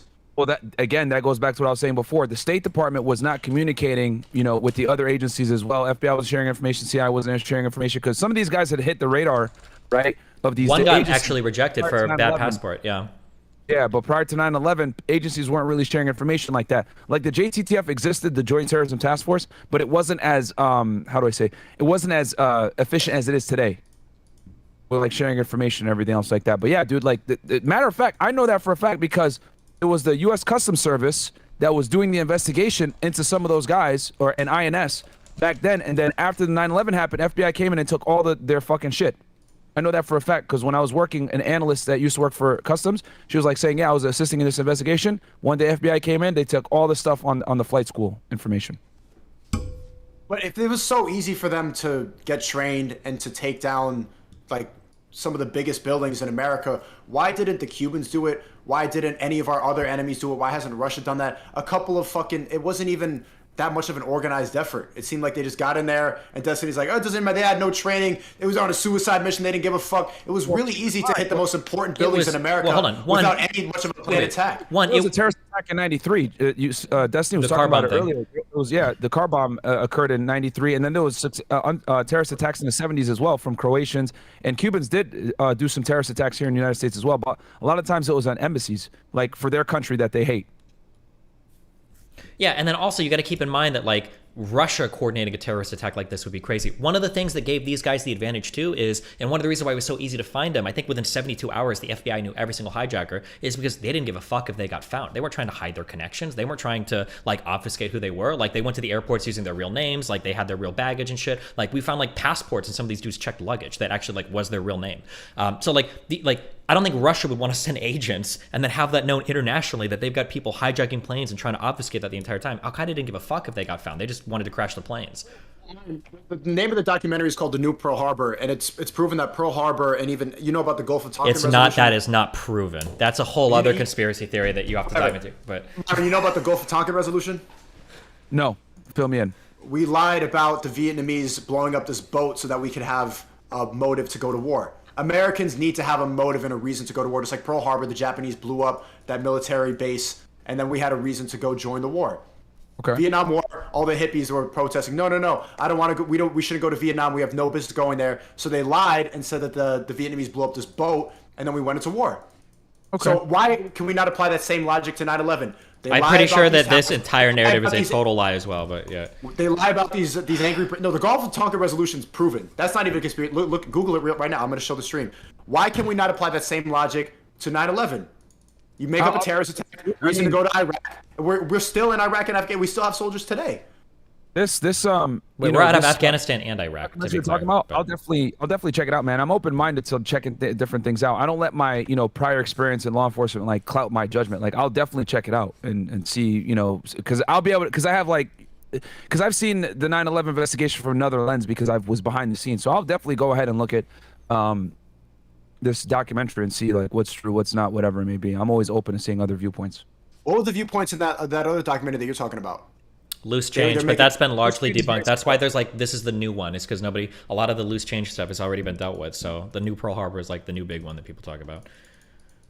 Yeah, loose change is like, it came out, what, like a decade ago, Destiny, at this point? Like, Loose change is pretty old, isn't it? Yeah, basically it's very similar, saying, hey, there's no way that the tower would have fell that way. It was a demolition. It wasn't a plane hitting it, whatever. Very similar stuff to what you're talking about right now with this new Pearl Harbor, which I'll check out. Films were released between 2005 and 2009. There were a few. Yeah. Like when Sneeko was a baby. I was in middle school. Well, Myron, in your experience, like 8 years working for Homeland Security, you didn't notice any shady shit? You didn't notice them, like, don't they torture people and not tell anybody? Rat out the government a little bit. What do they do sneakily behind the scenes? So here's the thing, dude. I was a special agent, which means I did criminal investigations. What you're talking about is typically going to be on the dark side with the CIA, NSA, etc. Waterboarding people and enhanced interrogation techniques. That's what a lot of the times the intel community does abroad, other countries. You're not doing that in criminal cases where you're trying to secure prosecution. Two different worlds. And you didn't hear it? No shady shit. Wait. Can I phrase this? This is the difference that I'm trying to get across to you, okay? And I would never say this, okay? I would never say that the government doesn't do shady shit or that some of our intelligence agencies don't do shady shit. Of course that. You trust the government blindly. No, you got to listen to me, dude. I'm not saying that. I don't trust it blindly. You trust people on BitChute blindly, okay? Chill, all right? It is possible that the FBI can do shady shit. Of course, they have. It's possible the CIA could do shady shit. It's possible the TSA or the NSA could do shady shit. I believe that. There are things like MK Ultra and shit. That's happened. Those are real things. But what you're talking about for 9/11 is an interagency cooperation to do shady shit, and that elevates it to a whole other level of insanity. That's a whole other thing that we're talking about. And also, the shady shit that organizations usually do, at the very least, the people think they're working to the benefit of the United States. When you talk about like Abu Ghraib, when you talk about like Guantanamo Bay, was it fucked up? Yeah, for sure. But they weren't torturing and murdering like American civilians by the thousands to false flag. There were people that probably thought ostensibly they were doing good things for the country. Not that that makes it okay, or not that it excuses it. So those are two huge differences. One is that you're not talking about killing thousands of U.S. citizens, and two, we're talking about an interagency, massive conspiracy sprawling across the entire U.S. government. You're saying that that's so crazy, but what about Snowden? Why were they able to keep hush mode on the mass surveillance of everything going on, the spying, but you can't apply the same logic to 9/11? Mass surveillance from one of our intelligence organizations. That I can believe that. I would believe that. Or if you tell me that like the FBI has like treated some prisoners horribly or done some fucked up shit, I would believe that. But we're not talking about massive coordination across all of our intelligence agencies to fucking kill thousands of U.S. citizens. That's a way different thing. Byron, did you hear anything about Snowden before it was released? Yeah, no, I mean, obviously I know about, NSA collecting, which is, unheard of, like to be collecting. The whole issue, the biggest issue with that was they were collecting on U.S. citizens. Intelligence agencies typically aren't supposed to do that. So that's why that caused such an issue. Did you have surveillance that a lot of normal civilians didn't have? Like, were you able to go spy on phones and shit like that before it was released that's the NSA was spying? So again, let me bring this in. So there's two different worlds. There's the law enforcement world, and then there's the intelligence world. When you're in the law enforcement world, everything's got to be transparent. I'll give you an example. Right now with Trump, right? They did a search warrant on his house. They went ahead and had to go to a magistrate to go ahead and get that search warrant. That search warrant, already they're starting to, put it out there, because when you do criminal investigations, everything has to be put through a U.S. court. When it's go through a U.S. court, that means it's discoverable, which means the public has an access to it. Right now, anybody on this chat can go to pacer.gov, right, and search up the Trump search warrant and get all the documents. The intel world does not necessarily have to abide by those rules. So law enforcement and intel are two different worlds. So, if an agent's going to listen to your phone or whatever it may be, he has to do something called a Title III intercept, okay, which is basically listening to your phones, real time, your emails, whatever it may be, and that's real time monitoring of some type of medium that you're using to communicate with someone. You need an affidavit to do that, which typically can be between 50 to 100 pages, where you establish your probable cause, why what they're doing is criminal, and then the facility that they're using to commit the crime is illegal. So, for example, they're using a telephone to facilitate drug trafficking. Bam, you write an affidavit. I know that this phone is used to do such and such. And then you're able to go ahead and listen into that phone, that, or if I know this meeting place is where they do criminal activity, you're able to bug up the room. That's how the FBI was able to take down the mafia. But in the intel world, they need way less, okay? Because they're able to put everything under national security, right? Thanks to the Patriot Act. You got the Patriot Act from 9/11, right? Yeah, it came after 9/11. But that, I just want to make that distinction that, like, law enforcement and the intel world are two different things. Now, there's something called the FISA Court, right? Foreign Surveillance Act.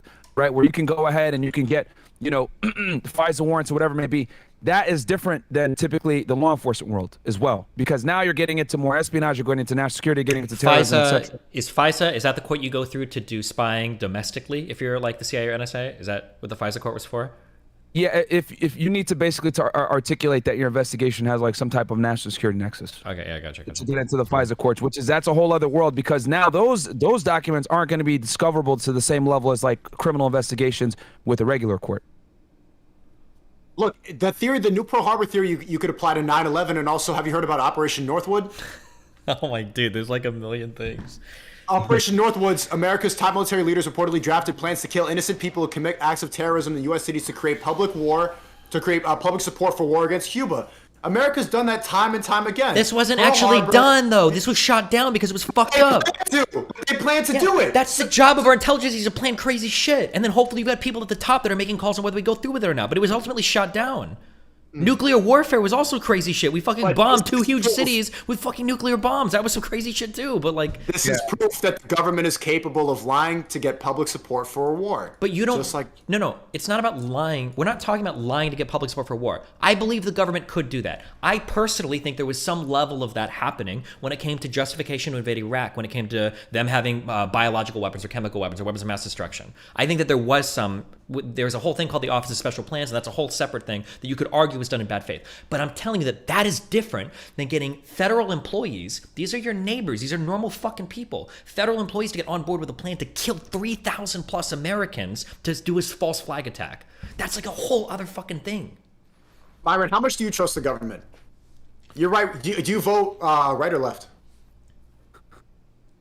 I typically tend to swing a little bit more conservative.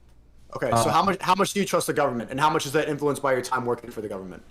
Here's the thing, man. Like I said before, a lot of people give the government way too much credit. They're not. A lot of them are not as smart as people think they are, and they're not as hardworking as people think they are. You know, there's a reason why they call it Federal Friday. They're out the office by 2-3 p.m. So that's how the federal government works. Now, as far as me trusting the government, hey man, I worked for the government from 2010 all the way to 2020. It was a good time. I had a good, I did a lot of investigations. But remember, I was in a law enforcement capacity. I was not an intel person. The intel world is a whole other thing.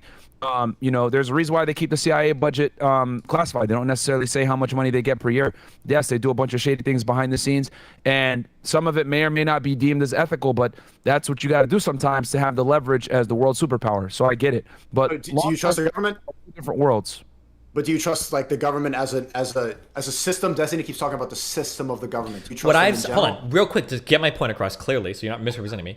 I'm not saying that you have to trust every section of the government. I'm just saying you have to look at the sections. You have to part. You're not gonna let me finish. You have to look at what the government is capable of, and you have to. What I trust. This is what I would trust. Okay, I would trust that if the government was trying to coordinate some large-scale assassination of like 3,000 plus Americans, that the people inside would say something. That's what I would trust in the government. I don't trust the government to run efficiently or to do everything perfectly, but I think there's enough checks and balances in the system that a broad-reaching conspiracy like that would come out. Like That's what I would agrees trust. with you. It seems like Myron agrees with that there's different factions of the government. You can't all lump them into one system. But do you trust the government in It's general? not even about agreeing, Nico. That's a fact. I'm telling you this from my experience of just knowing how.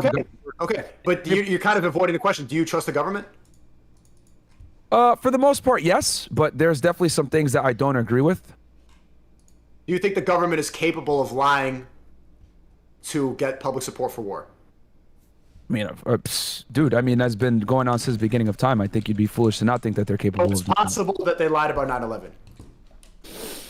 With 9/11, dude, I'm not so sure because there's so much evidence. They declassify a lot of the things from the 9/11 situation, man. Like from how the attacks happened to the people identified, how they identified them, whatever. All that stuff is public record nowadays. You can see it all. Actually, if you watch the documentary, a lot of the interviews and a lot of what's in the 9/11 Commission report is still classified information. That's you saw, right?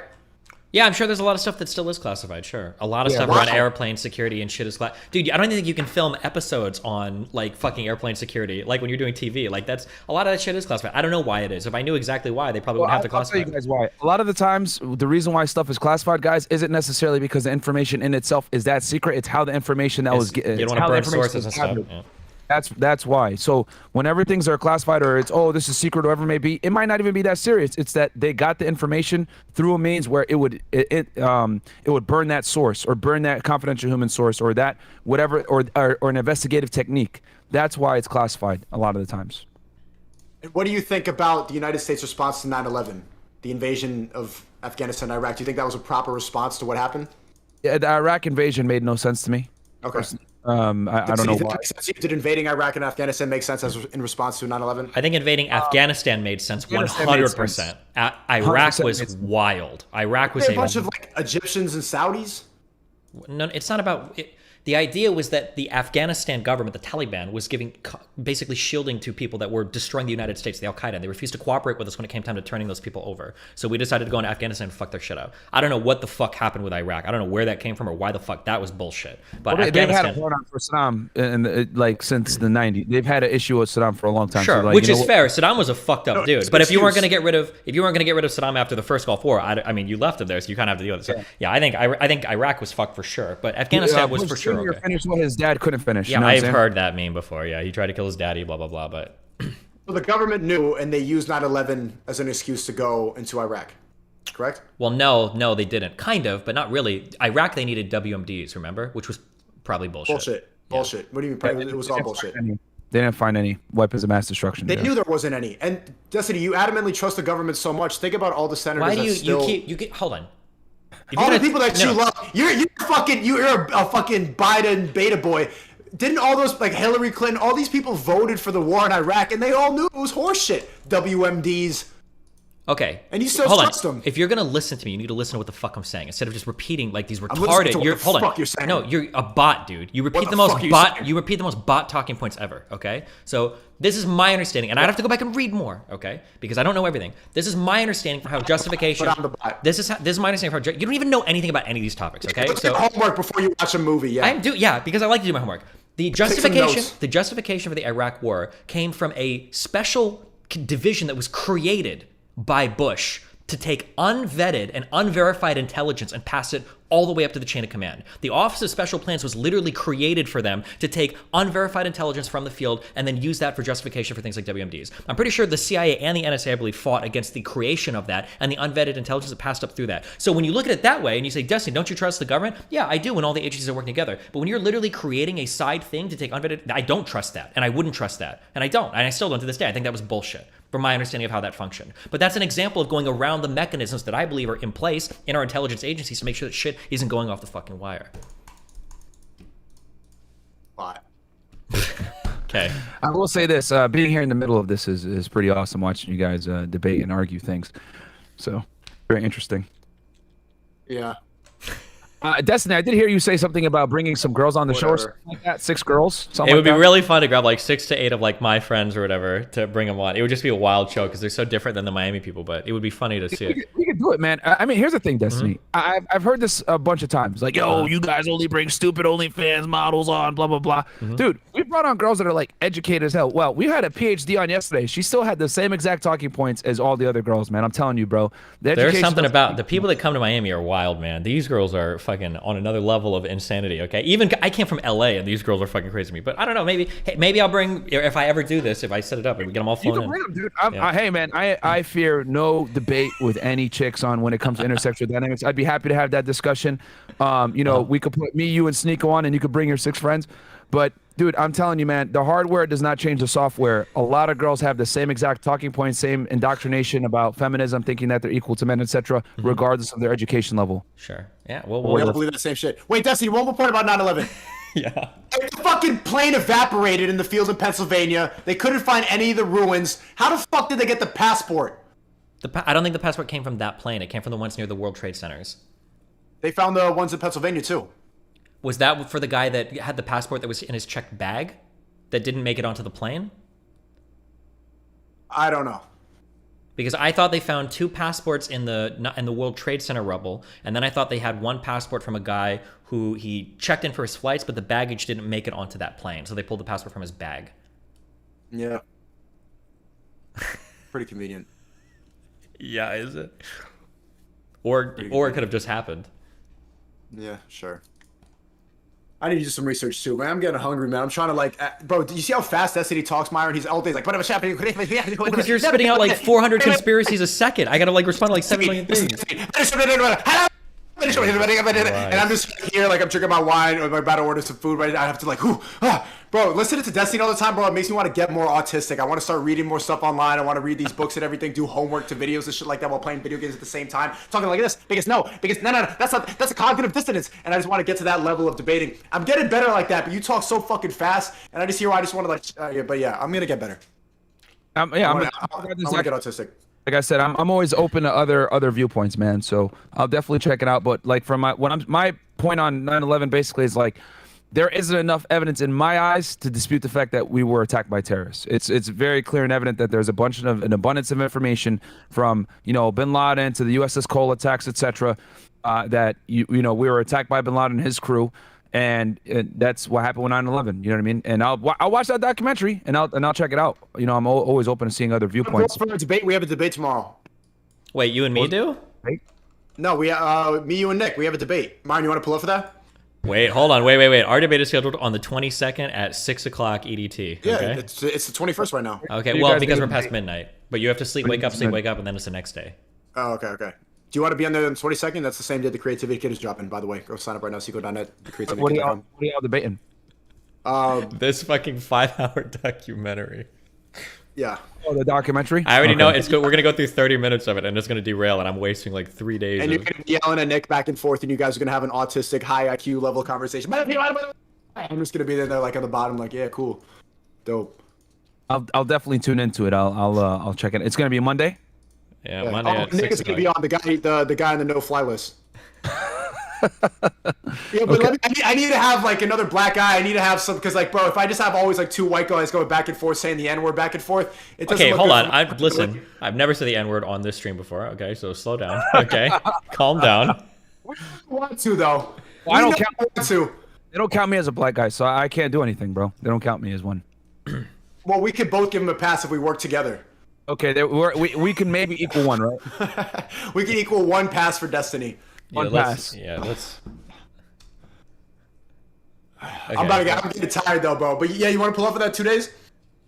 I gotta watch the documentary, so I'm actually like educated to have talking points. Like right now, I'm going off the top of the head. You know what I mean? From my prior knowledge of what occurred with 9/11 in my experience. But I'll watch that documentary, so I know, I'll know what the talking points are gonna be. Because you're talking about some things here that I haven't heard before. I still need to watch that last 2 hours. That's why I wanted to watch the Destiny. But he's like, no, I'm DGG. Because I'm stopping and reading and researching and everything. I'm not just watching. I'm gaming and researching and taking notes and talking to chat at the same time and double streaming. Fucking neurotic That's how ass. it goes. Yep. Fucking political streamer. When do you get down to Miami? In 9 days. I need to start moving real soon. Actually, I need to get a mover truck. Okay, yeah. Make sure you get movers, bro. Trust me. You don't. Wait, want is your like lease up in 9 days? Yeah, it's perfect timing. Well, you need to get on your shit. Yeah. Yeah, thanks, Destiny. Thank you for that. Well, if you seem like the kind of guy that waits till it's like 48 hours before and you're like, oh, I guess I'm just throwing all my shit away. Okay. Yeah, I'm not very good at planning ahead. Yo, Myron, you're Muslim, right? I'm getting a lot of flack from the Muslims right now. Yeah, I am. What happened? Destiny? Yeah, there's a clip on TikTok. I was reacting to like pride parades and like a bunch of haram behavior, and when it happened, I don't want to repeat it now because I'm gonna get it clipped again. But I was doing the Muslim prayer noise, and then at the end, Muslim prayer noise. What do you mean? That's exactly what he it was. Basically like Allah Akbar, like screaming on fucking stream. Basically, was Yeah. Shit. That's haram, sir. You can do it, but I can't. Yeah, so I did it, and then they got really angry. It went viral on TikTok, and now they're in here. It's been like, bro, Muslims go crazy. I'm just getting a lot of death threats. People saying that, like, watch your back. You didn't know? I knew, but I thought that, but they took it out of context. They didn't realize that I was actually in favor. Bro, I love Islam. Yeah, man. Hopefully you make it down here in Miami before they get you, bro. No, can you vouch for me? Yo, Muslims, look, I got a Muslim friend. You see? He's on my side. Go get him, not me. He told me to say that. He said that it was okay. He gave me the Muslim pass. Yeah. Nico might not make it down to Miami now. Get the fuck out, bro. They're gonna fly a plane into your apartment now. No, that's only if he makes fun of Jewish people. He's going on the Muslims there, I guess. That's where he's at right now. Jesus. Oh man. Yeah, I mean, like, look at Mia Khalifa, bro. Like, she can never go back to wherever the hell she's from. Like, bro, she's like, they're like, fuck that. Excommunicated. Yeah, she's like done. She did that scene with the hijab. They're like, oh, okay, we got you. Well, you got like the Charlie Hebdo shit. They ran into that building and So yeah, but no, when do y'all want to do this thing with the 6 girls? Well, dude, I don't know. I've got Fuentes is coming over on Monday where I'm going to try to do some IRL stream with him where I don't come off as a Nazi, which is going to be challenging. Then I've got this fucking debate. Okay. Then they have me debating JFK. I need to reach out. Well, him even being in my vicinity kind of makes me look like a Nazi, to be fair. Usually if two white people are together and one of them's a Nazi, you kind of just look at the other guy like, you seem kind of like a Nazi. So, and you guys are going to talk JFK, what, conspiracy theory with the magic bullet? Well, so these guys he keeps bringing up like Operation Northwood, and people are saying that the reason why JFK was assassinated because he was against Operation Northwood, so it was set up by our intelligence. Do you think that JFK was assassinated by our intelligence agencies? Ooh, man, that's a tough one. That's a tough one. I got to do more research on the whole JFK thing. I watched a couple documentaries on it, about how many shooters there really were, etc. Because everyone thinks like there's no way that it was that one shooter up on the window. Sure. But yeah, I got to do more research to know. Yo, you gotta get Nick on Fresh and Fit, bro. Nick is an actual incel. So we need to get him like in front of 9 females. I want to see like a Nazi incel in front of 9 Miami thoughts. Pure content, bro. I'll come on with him if he needs to. But you said you don't want him on. But the guy's pure content. He's moving to Florida too. I don't have a problem with the guy. I don't even know him. I don't have a problem with him. You just told me not to fucking stream with him because like he was gonna get me on a no-fly list. I mean, if he's on a no-fly list, man, that's It's no bueno. Wait, so as a former Fed, what do you have to do to get on a no-fly list? I've been thinking about that a lot. People in my Reddit are speculating. They're getting really mad at me. Ooh, Don't talk to him. Wouldn't you like to know, huh? Yeah, I mean, there's probably a lot of shit. Apparently, That's some bullshit. Well, to be fair, the no-fly list stuff, that's some warrantless. You can get no-fly list for whatever the fuck they want. I don't know if there's like an official process they have to go through to no-fly list somebody. It's one of the big complaints about the process. And apparently his associate was arrested by the FBI because he was looking at CP. I don't know how true all of that is. But how bad does it have to be to get on a no-fly list? Is it just because he was at the Capitol storming? No comment, man. No comment on that right now. I'll tell you off stream, but yeah, not. Also, to be fair, I don't even know if Fuentes is no-fly listed. Some people were saying that he flew to Vegas a while ago. I don't know if that's true or not. There's like so many rumors in that community, but. Oh, they're saying in the chat that he's not on the no-fly list. They're saying he's off the list. Are you streaming right now? No, he's looking at your chat. Yeah, they're all spamming okay. that. Where all the groypers Yeah, are no, in your chat. I'm not streaming on my joint. Are you looking at Destiny's chat or my chat, Myron? I'm on yours. W Myron, feel what I'm saying? Yeah, Destiny, how you like that? Well, wait, are you guys are dual streaming? Destiny, you're live too on yours? Yeah, we're all streaming out here. I'm the only idiot to go live on his. Oh well. Yeah, but my chat's better. Yeah, you got to start getting on these panels, man. These panels do really well. Like I like having a diverse panel, and people get afraid because like when I bring Nick on, the black people run away. I understand why, but bro, the guy's pure comedy, man. Like white supremacist or not, like you got to admit he's funny. Yeah, dude. I mean, I'll talk with anybody. I don't care. Like, I'm not going to be one of these people like, oh my god, my feelings. Like, no, man. I mean, dude. If here's the thing, I think everyone should have a voice and be able to say what the hell they want to say. Like, censorship sucks. It's stupid. The First Amendment exists for a fucking reason. So listen, man. He can say whatever he wants to say, no matter how off the wall people may interpret it. Hey, it's still protected. You know what I'm saying? As long as if I get put on a no-fly list, can you make some calls to your government buddies? Oh, you on your own, my friend. If you want to no-fly, you fucked up.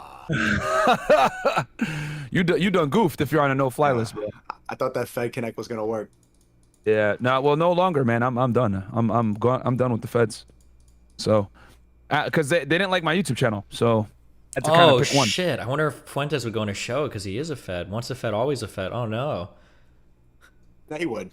He would. Oh man, yeah, he would. I mean, he's talking to you, Destiny. So I think he'll talk to Myron. I'm Jewish and a Fed, apparently. Yeah, that's true. Yeah. No, he would do it for the audience. He'd do it for the new audience, 100%. Destiny in the chat. Yo, Myron, wait, you got workers in there at 2 a.m., 2:30 a.m. You got an assistant?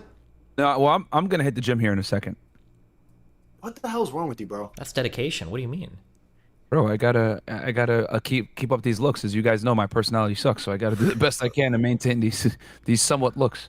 You gotta admit, it's getting better. I was looking at like the Fresh and Fit podcast from like a year ago. There's clear improvement. Like you were like probably RP raging like me back then. The podcast a little more emotional. Now you're just like facts. It's getting better. I see a clear improvement.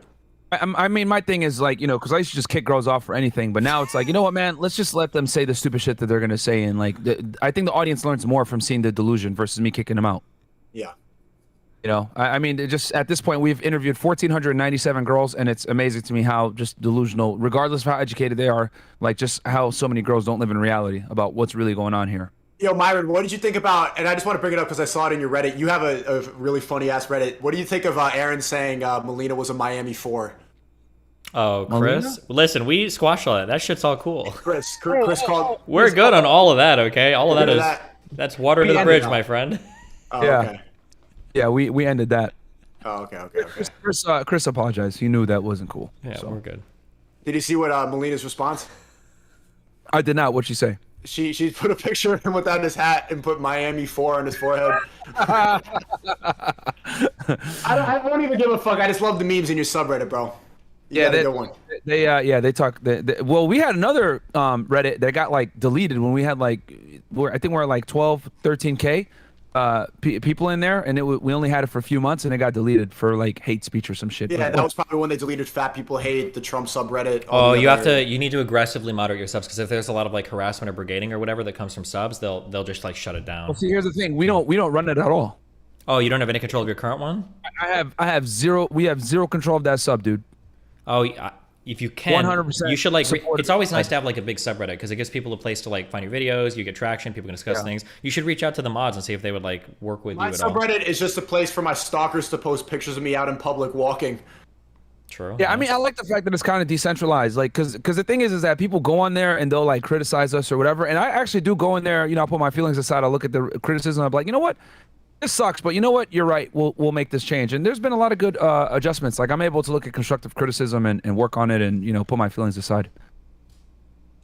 They hate Chris in there, bro. They're really mean to Chris. Yeah, they are. Holy shit.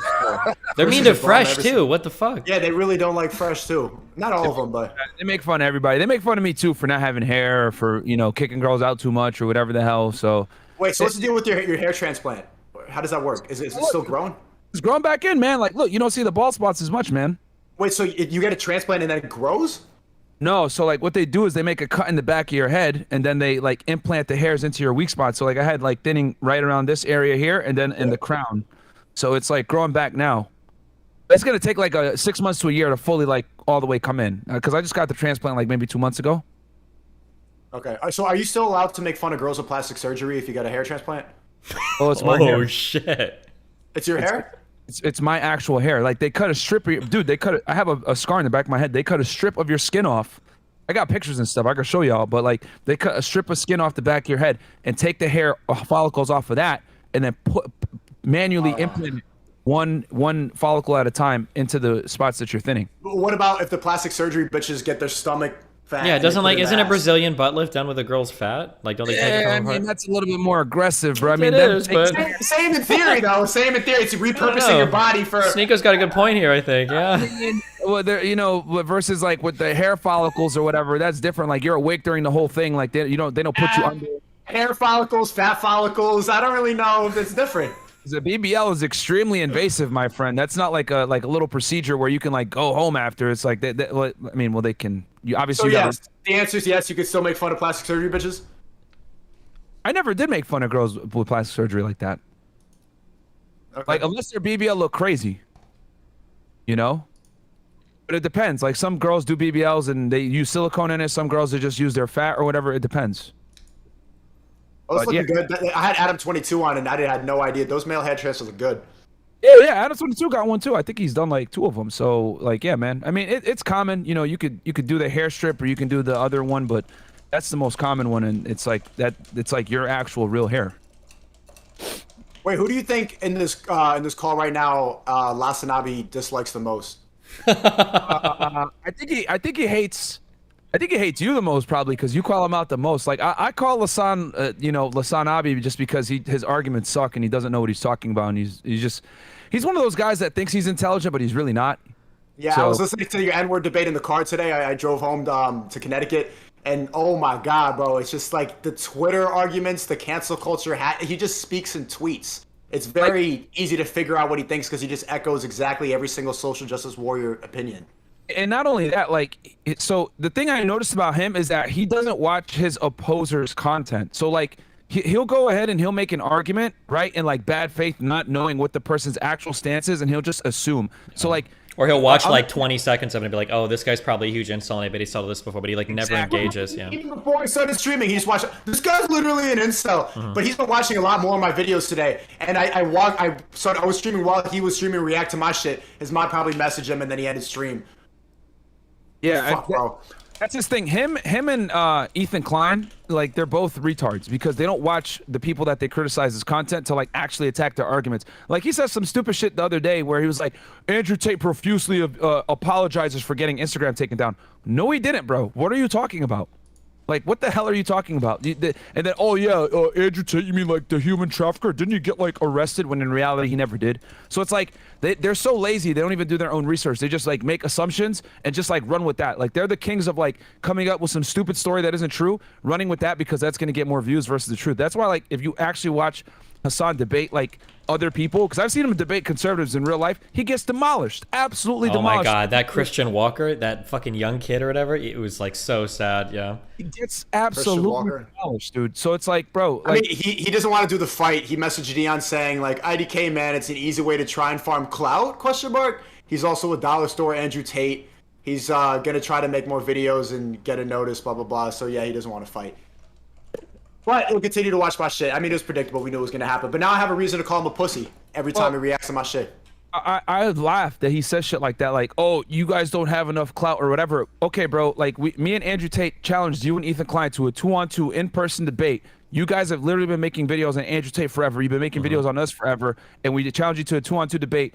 And now you guys want to say, oh, we're busy. Oh, we don't want to go all the way to Miami to debate you guys. Yeah. Like, the funny thing is that like he's talking about clout, but like even his viewers, if he did a debate like that, he'd have 100,000 views on his end. Like his viewers would turn up like a motherfucker for that. They know it. So like he'll even cut himself off. Vosh does this too, but these guys will even cut themselves off from like more viewership, more content because they're so scared of the conversation. Sometimes it's insane. Yeah, dude, it's crazy because like at first it's not, we don't have enough clout, and I'm like, wait, hold on, like between FNF, Sneeko, Andrew Tate, we get Destiny, we get way more views than them in H3. What the hell are y'all talking about? And then it's like you can't make that argument and then make videos talking shit about us after the fact, saying we're not relevant, but you make videos on us. It doesn't make sense. Not to mention like H3H and fucking Ethan has been around for what? These guys have been doing for content for like what, 15 years, 10 years online. Hassan has been doing content for a few years streaming now, and then like 10 years, whatever before with like the Young Turks and shit on Facebook. You guys have been around for what? Fresh and Fit for a year and a half. And you're like starting to hit like 10 million plus views and shit on YouTube, maybe even more than that. Like, yeah, it's funny that he responds to Gideon though, who's pulling, you know, like 20, 30, 40 million views on YouTube. You can see like how he picks who he responds to. But yeah, it's funny to like look at you guys and be like, oh, these guys are falling off when you didn't even exist 2 years ago. It's like, what the fuck? Okay. Yeah, I mean, it's funny. People say that like, oh, you guys are falling off, but it's like our numbers have been actually going up with like subscribers and views, and more people are finding the content. They talk in tweets. They just talk for like the bottom level Twitter reply people, and that's why they have such a big audience. It's a bunch of low IQ people who don't really think much. It's not low IQ people. It's a group of people that just want to hear like what they want to hear. Kind of like how you go looking for conspiracy theories that make you feel good. It's a bunch of them looking for like progressive messages that make them feel good. You say a lot of you've been wrong about a lot. You said that I listen to fucking what's his name, Alex Jones and Ben Shapiro all day, and I go on BitChute. I didn't say Ben Shapiro, but I bet you believe almost everything Alex Jones believes. I haven't listened to Alex Jones that much. Yeah, sure, but I bet you guys probably believe all the same shit. You think that I'm like a classic alt-right dude. You're like, oh my god, you like all the videos that you watch on BitChute. Well, hold on. BitChute. I've seen like LC I didn't say you were alt-right. I can predict like you probably think that the fluoride is like fluoride is fucking you up. Masks are fake. The mRNA vaccines are fake. Do you believe in? You've heard me say this. That's all our debates. Okay, hold on. Wait. What about chemtrails? Do you think that those are like shit that the government does to fuck with us?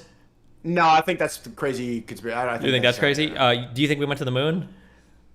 We already talked about that one. Come on, okay, fuck sure. out of here. Fuck. What are the other big conspiracies? You believe in the Northwood shit, but you heard that from Nick. JFK. Do you think that the Wuhan thing that came from a lab in China? That's proven, right? Okay. That's proven. Do you think? No, it's not. Sandy Hook. Do you think those were false flag actors? No. You can't think that. That actually, I was in Connecticut at the time. I had to like leave school for that. Yeah. No, you don't think the Earth is flat, right? No, Earth is round. Okay, that's good. That's good. You didn't get me.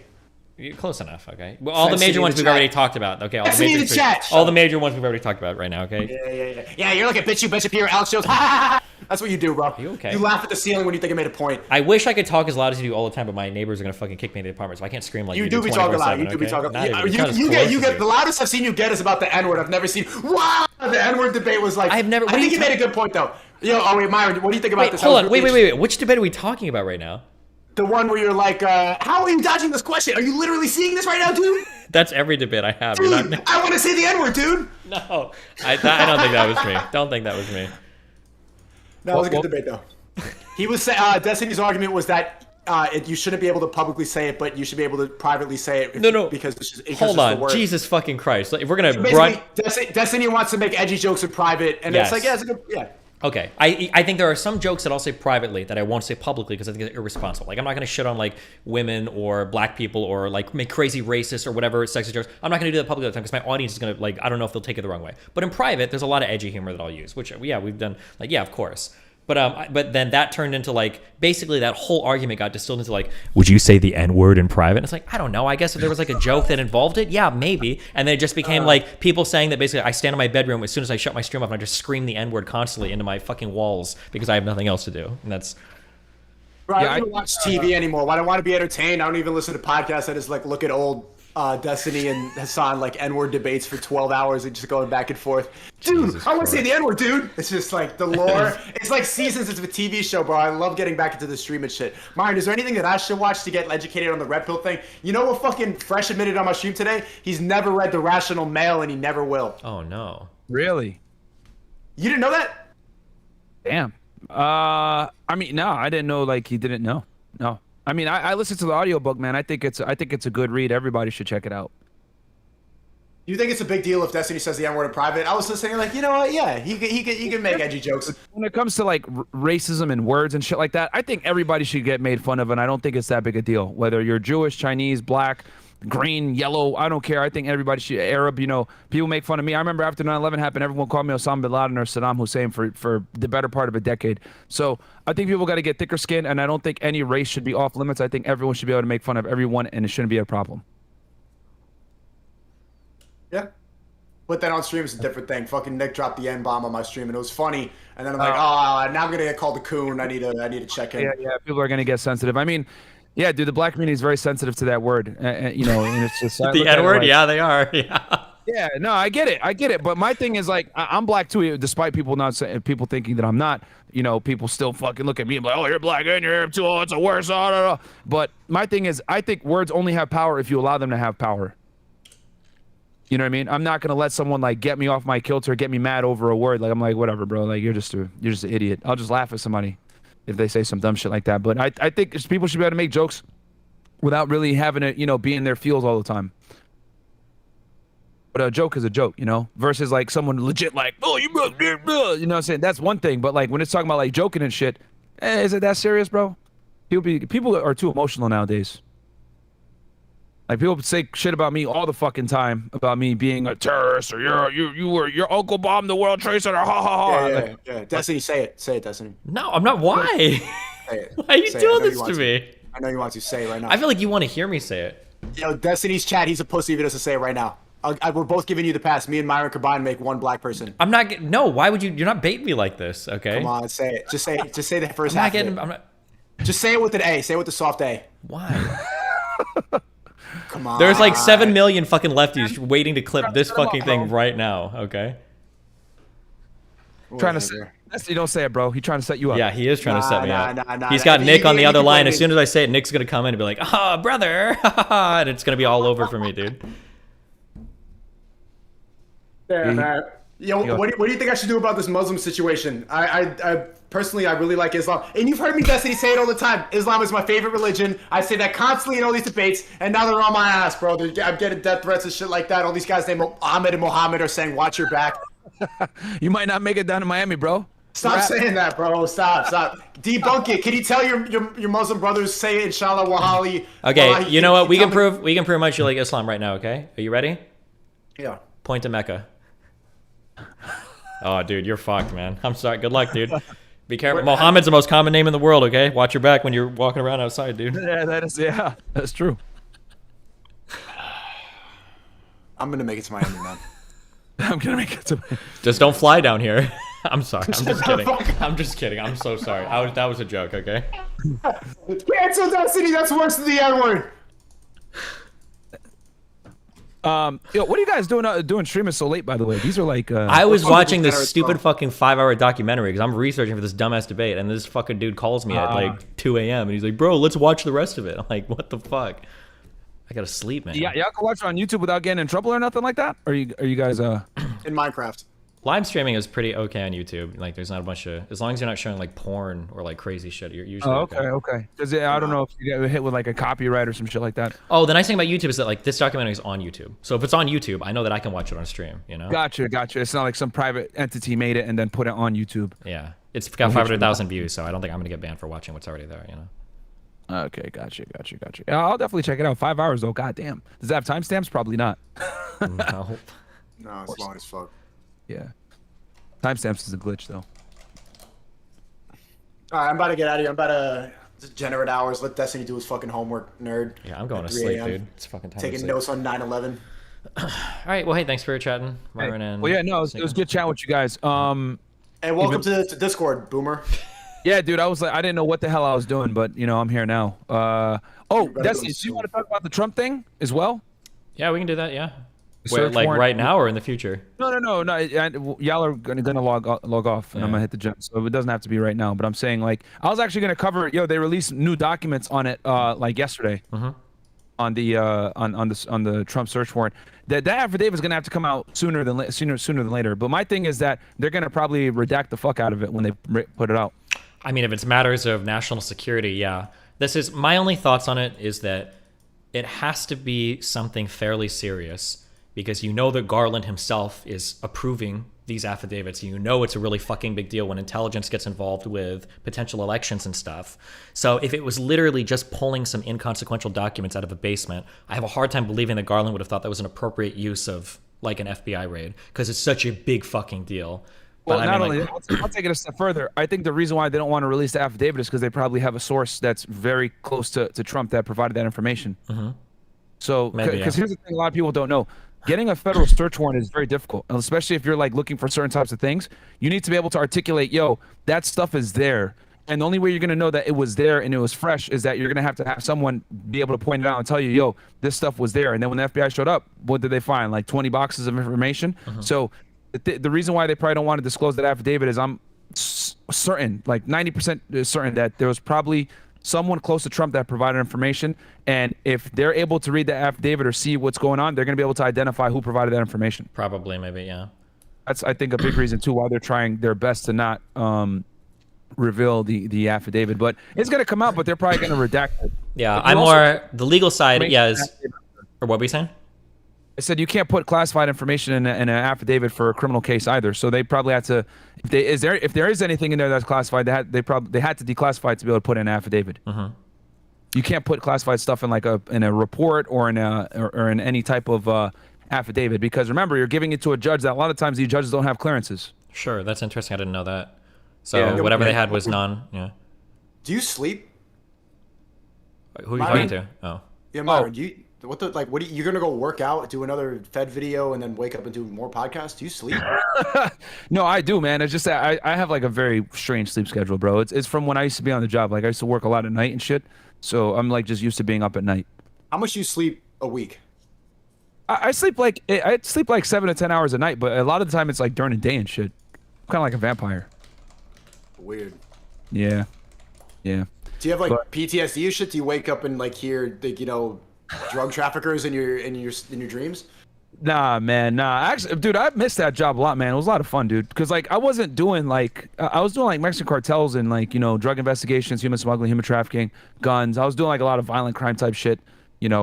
That's the type of cases I was doing when I was on the job. Like I didn't deal with like this classified stuff. Like people think like national security and terrorism cases are fun. No, they're fucking boring, bro. Like a lot of times you can't even. Those cases, number one, are very difficult to prosecute. And then number two, classified information is useless in a criminal case. You can't use it, bro.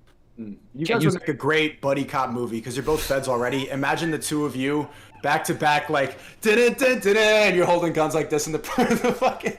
Yeah, I mean, here's the thing. I'm just telling y'all like how things really work. A lot of people don't know this stuff, but like, yeah, you can't use classified information in a criminal case. It has to be declassified if you're going to use it because remember, criminal cases are always, you can go into a federal It's going to be courtroom- public. You can go on a Pacer if you've got a legal thing and you can look up like all of the filings and everything. Yeah, it's going to be. Yeah, so that's why you can't put classified information in any type of criminal proceeding because criminal cases always are public. So whatever's in that affidavit is probably declassified, but I think more than likely the reason why they don't want to release the affidavit is because it's going to reveal investigative methods and it's also going to reveal sources and it's going to give them information as to what's going on with this investigation into Trump. So that's a big reason why they don't want to reveal it. Hell, when I looked at the document, they didn't even put the FBI agent's name. They blacked out the FBI agent's name, the affiant, on that search warrant application. Yeah, so that tells you right there. The real question is, what are the like charges coming down the line, or are there? Because it feels like it's going to have to be something. Because for them to raid that and for nothing to come of it seems wild to me. Well, the thing that troubles me the most is they put in this search warrant 18 USC 793, which for those of you that are guys wondering, that's like under espionage, the Espionage Act, which is what they got Robert Hansen for, right? Former FBI agent that sold secrets to Russia. So when I saw that they put that as like a statute that they wanted to investigate under, I was like, what the fuck? So I mean, those are some pretty serious charges that they got there. But I mean, this isn't the first time where they've raided a public official and charges didn't come. They did the same shit to Rudy Giuliani. No charges came. You know, it would look so bad on the political end, though. I'm looking at it politically from the Democrats. If this raid happens and no charges end up coming out of it, I feel like it plays well into the Republican idea that like it's just the government hunting Trump and trying to bully him out of running when they have nothing on him. Like it would be such a horrible thing for them to do from a political side. That's true. Although Garland isn't supposed to be thinking of that at the time, but I mean, he's got to have this in his head somewhat, you know? Yeah. Yeah, I mean, for sure. And I already know that affidavit is probably rock solid because, you know, it probably had to go through a lot of scrutiny for them to even be able to. For sure. Absolutely. Absolutely. You know, that thing was reviewed by, you know, and I'll tell you guys this. I've ran hundreds of search warrants myself when I was an agent. So I already know the scrutiny that it's got to go through. It's got to go through the U.S. attorney who's presidentially appointed. It's got to go through the assistant United States attorney, obviously, that went ahead and approved it. And it was approved right here at Southern District of Florida. So, it definitely is probably a strong affidavit. Probably, I wouldn't be surprised if it's 10 to 50 pages, somewhere in that range, to outline all their probable cause as to why they needed to go to that house. But they're scared to reveal it because it's going to show a lot of information on their investigation that they have. You know, getting a search warrant to look at someone's private residence, it requires a lot of probable cause a lot of the time. So, you know, that's probably why they don't want to reveal it. But we'll see what happens. I know. You know, with the president, they have the authority to be able to declassify documents. So, you know, the real question is going to come down to, did he actually declassify those documents that he took down with him to Mar-a-Lago? That's really going to be the real question. Because I was reading something before that Clinton did something very similar where he had a bunch of tapes that he took with him when he left office, and no one really did anything to him, but he declassified them as well. So, well, my understanding is that for other comparable cases, that most people are usually pretty cooperative in getting these things back. And I thought that the government had been trying to contact Trump to get back the archive stuff that they had, but apparently they were uncooperative with that. My default, this is why it's complicated. My default is to always assume. I try not to assume malice where people could just be incompetent, and the Bayesian, like the idea that Trump would be selling secrets to other people. Like, I hate Trump. I think he's stupid, but that's like a level of insanity. You don't like holy no, I don't. But I wouldn't assume that he's doing like some wild shit where he's seen Biden's recent pictures. Biden is I got you. Okay, bot. I know he's Biden's dying. Okay. Biden, bro. He's literally I understand. He's not there. I got you. What's bad about that? I got you. Dementia. I understand, bot. Okay. Okay, bot. So yeah. So assuming Trump did something. Assuming that Trump did something insane like that is unbelievable to me. But it must have been something pretty big if they were like, yo, bring our shit back. You're not doing it. We're sending the FBI to raid your shit when you're not there to do it. But yeah, I don't know. I'm just so curious. Yeah. Yeah, it had to be for them to do that. I mean, yeah, very, very, very serious. I mean, it's unprecedented, bro. Like, I'm like in my head, like from an agent's perspective, I'm a former agent. Like, I'm thinking in my head, like, goddamn, like the red tape they had to get through to like get the search warrant approved, coordinating with the Secret Service, letting them know the day of, going through the magistrate judge. It just crazy shit that had to probably take place for this to actually, for them to make it happen. You know, it's not, I really want to make that, clear to the audience, is that it's very difficult to get a federal search warrant for someone's home. And for you to be able to get one and allege that there's documents or anything else like that, you have to have insider information that stuff is there, and it's got to be fairly recent, which means whoever gave them the information that these documents were there in that safe was probably someone close to Trump, which is a cooperator, which is probably why they don't want to release it, because it's going to go ahead and compromise their source or whoever it is that gave that information. Yeah. All right. That's what happened to Sneak when we passed out. He died? He either died or his internet shut off, so who knows. But all right. The Muslims got him. Yeah, maybe already. Thanks for chatting, dude. I'm sure we'll talk later about stuff too, yeah? All right, man. I'll catch you, bro. Yeah, later, guys. Bye. Peace. Jesus. I'm just trying to do boring research streams, okay? I don't know what's going on, man. God damn.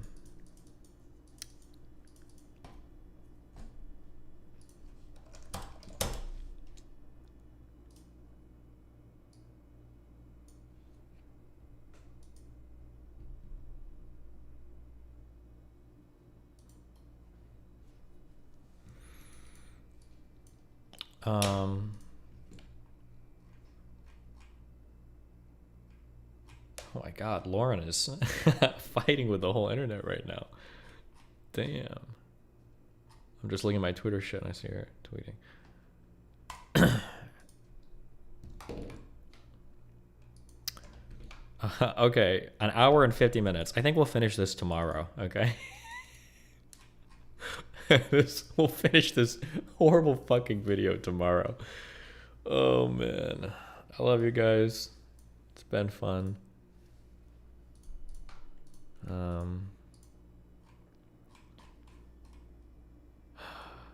This is not this wasn't. I don't think this is gonna end up being worth my time. I think I wasted some days on this, but you know, it's all good. I love you all. It's been fun. Are you still doing the erudite dating show? Oh yeah, that's tomorrow too. We're trying that. We've got like scheduled callers this time at 2 o'clock tomorrow. 11 hours, I think. So. Oh wait.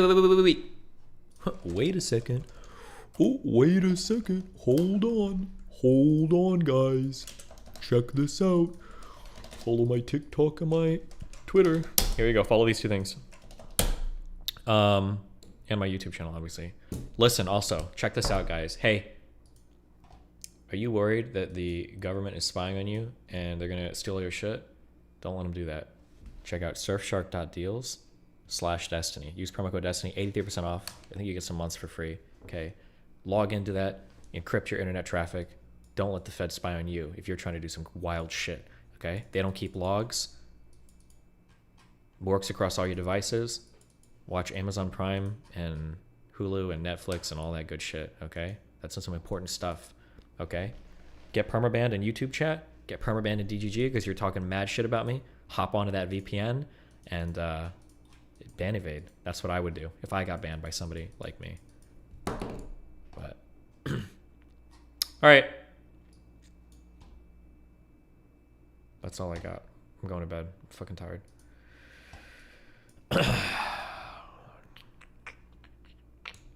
Might be tomorrow if you want to go over aircraft and physics stuff. Yeah, maybe. I just want to finish this thing first, and then I'll probably go back and I'll tab through the questions. But now I don't think it's going to be worth... I just don't think this conversation is going to be worth it. Oh, Lily's streaming. I'll send you guys her way. I think she's streaming. Scheduled August 20th, 8:03 p.m. Oh, no, wait. Is she streaming?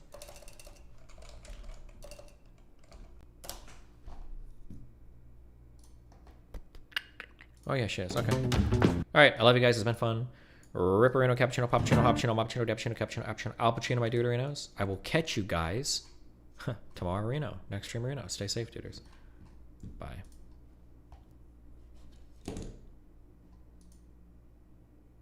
You gotta be... Oh, fuck. I didn't read so many super chats.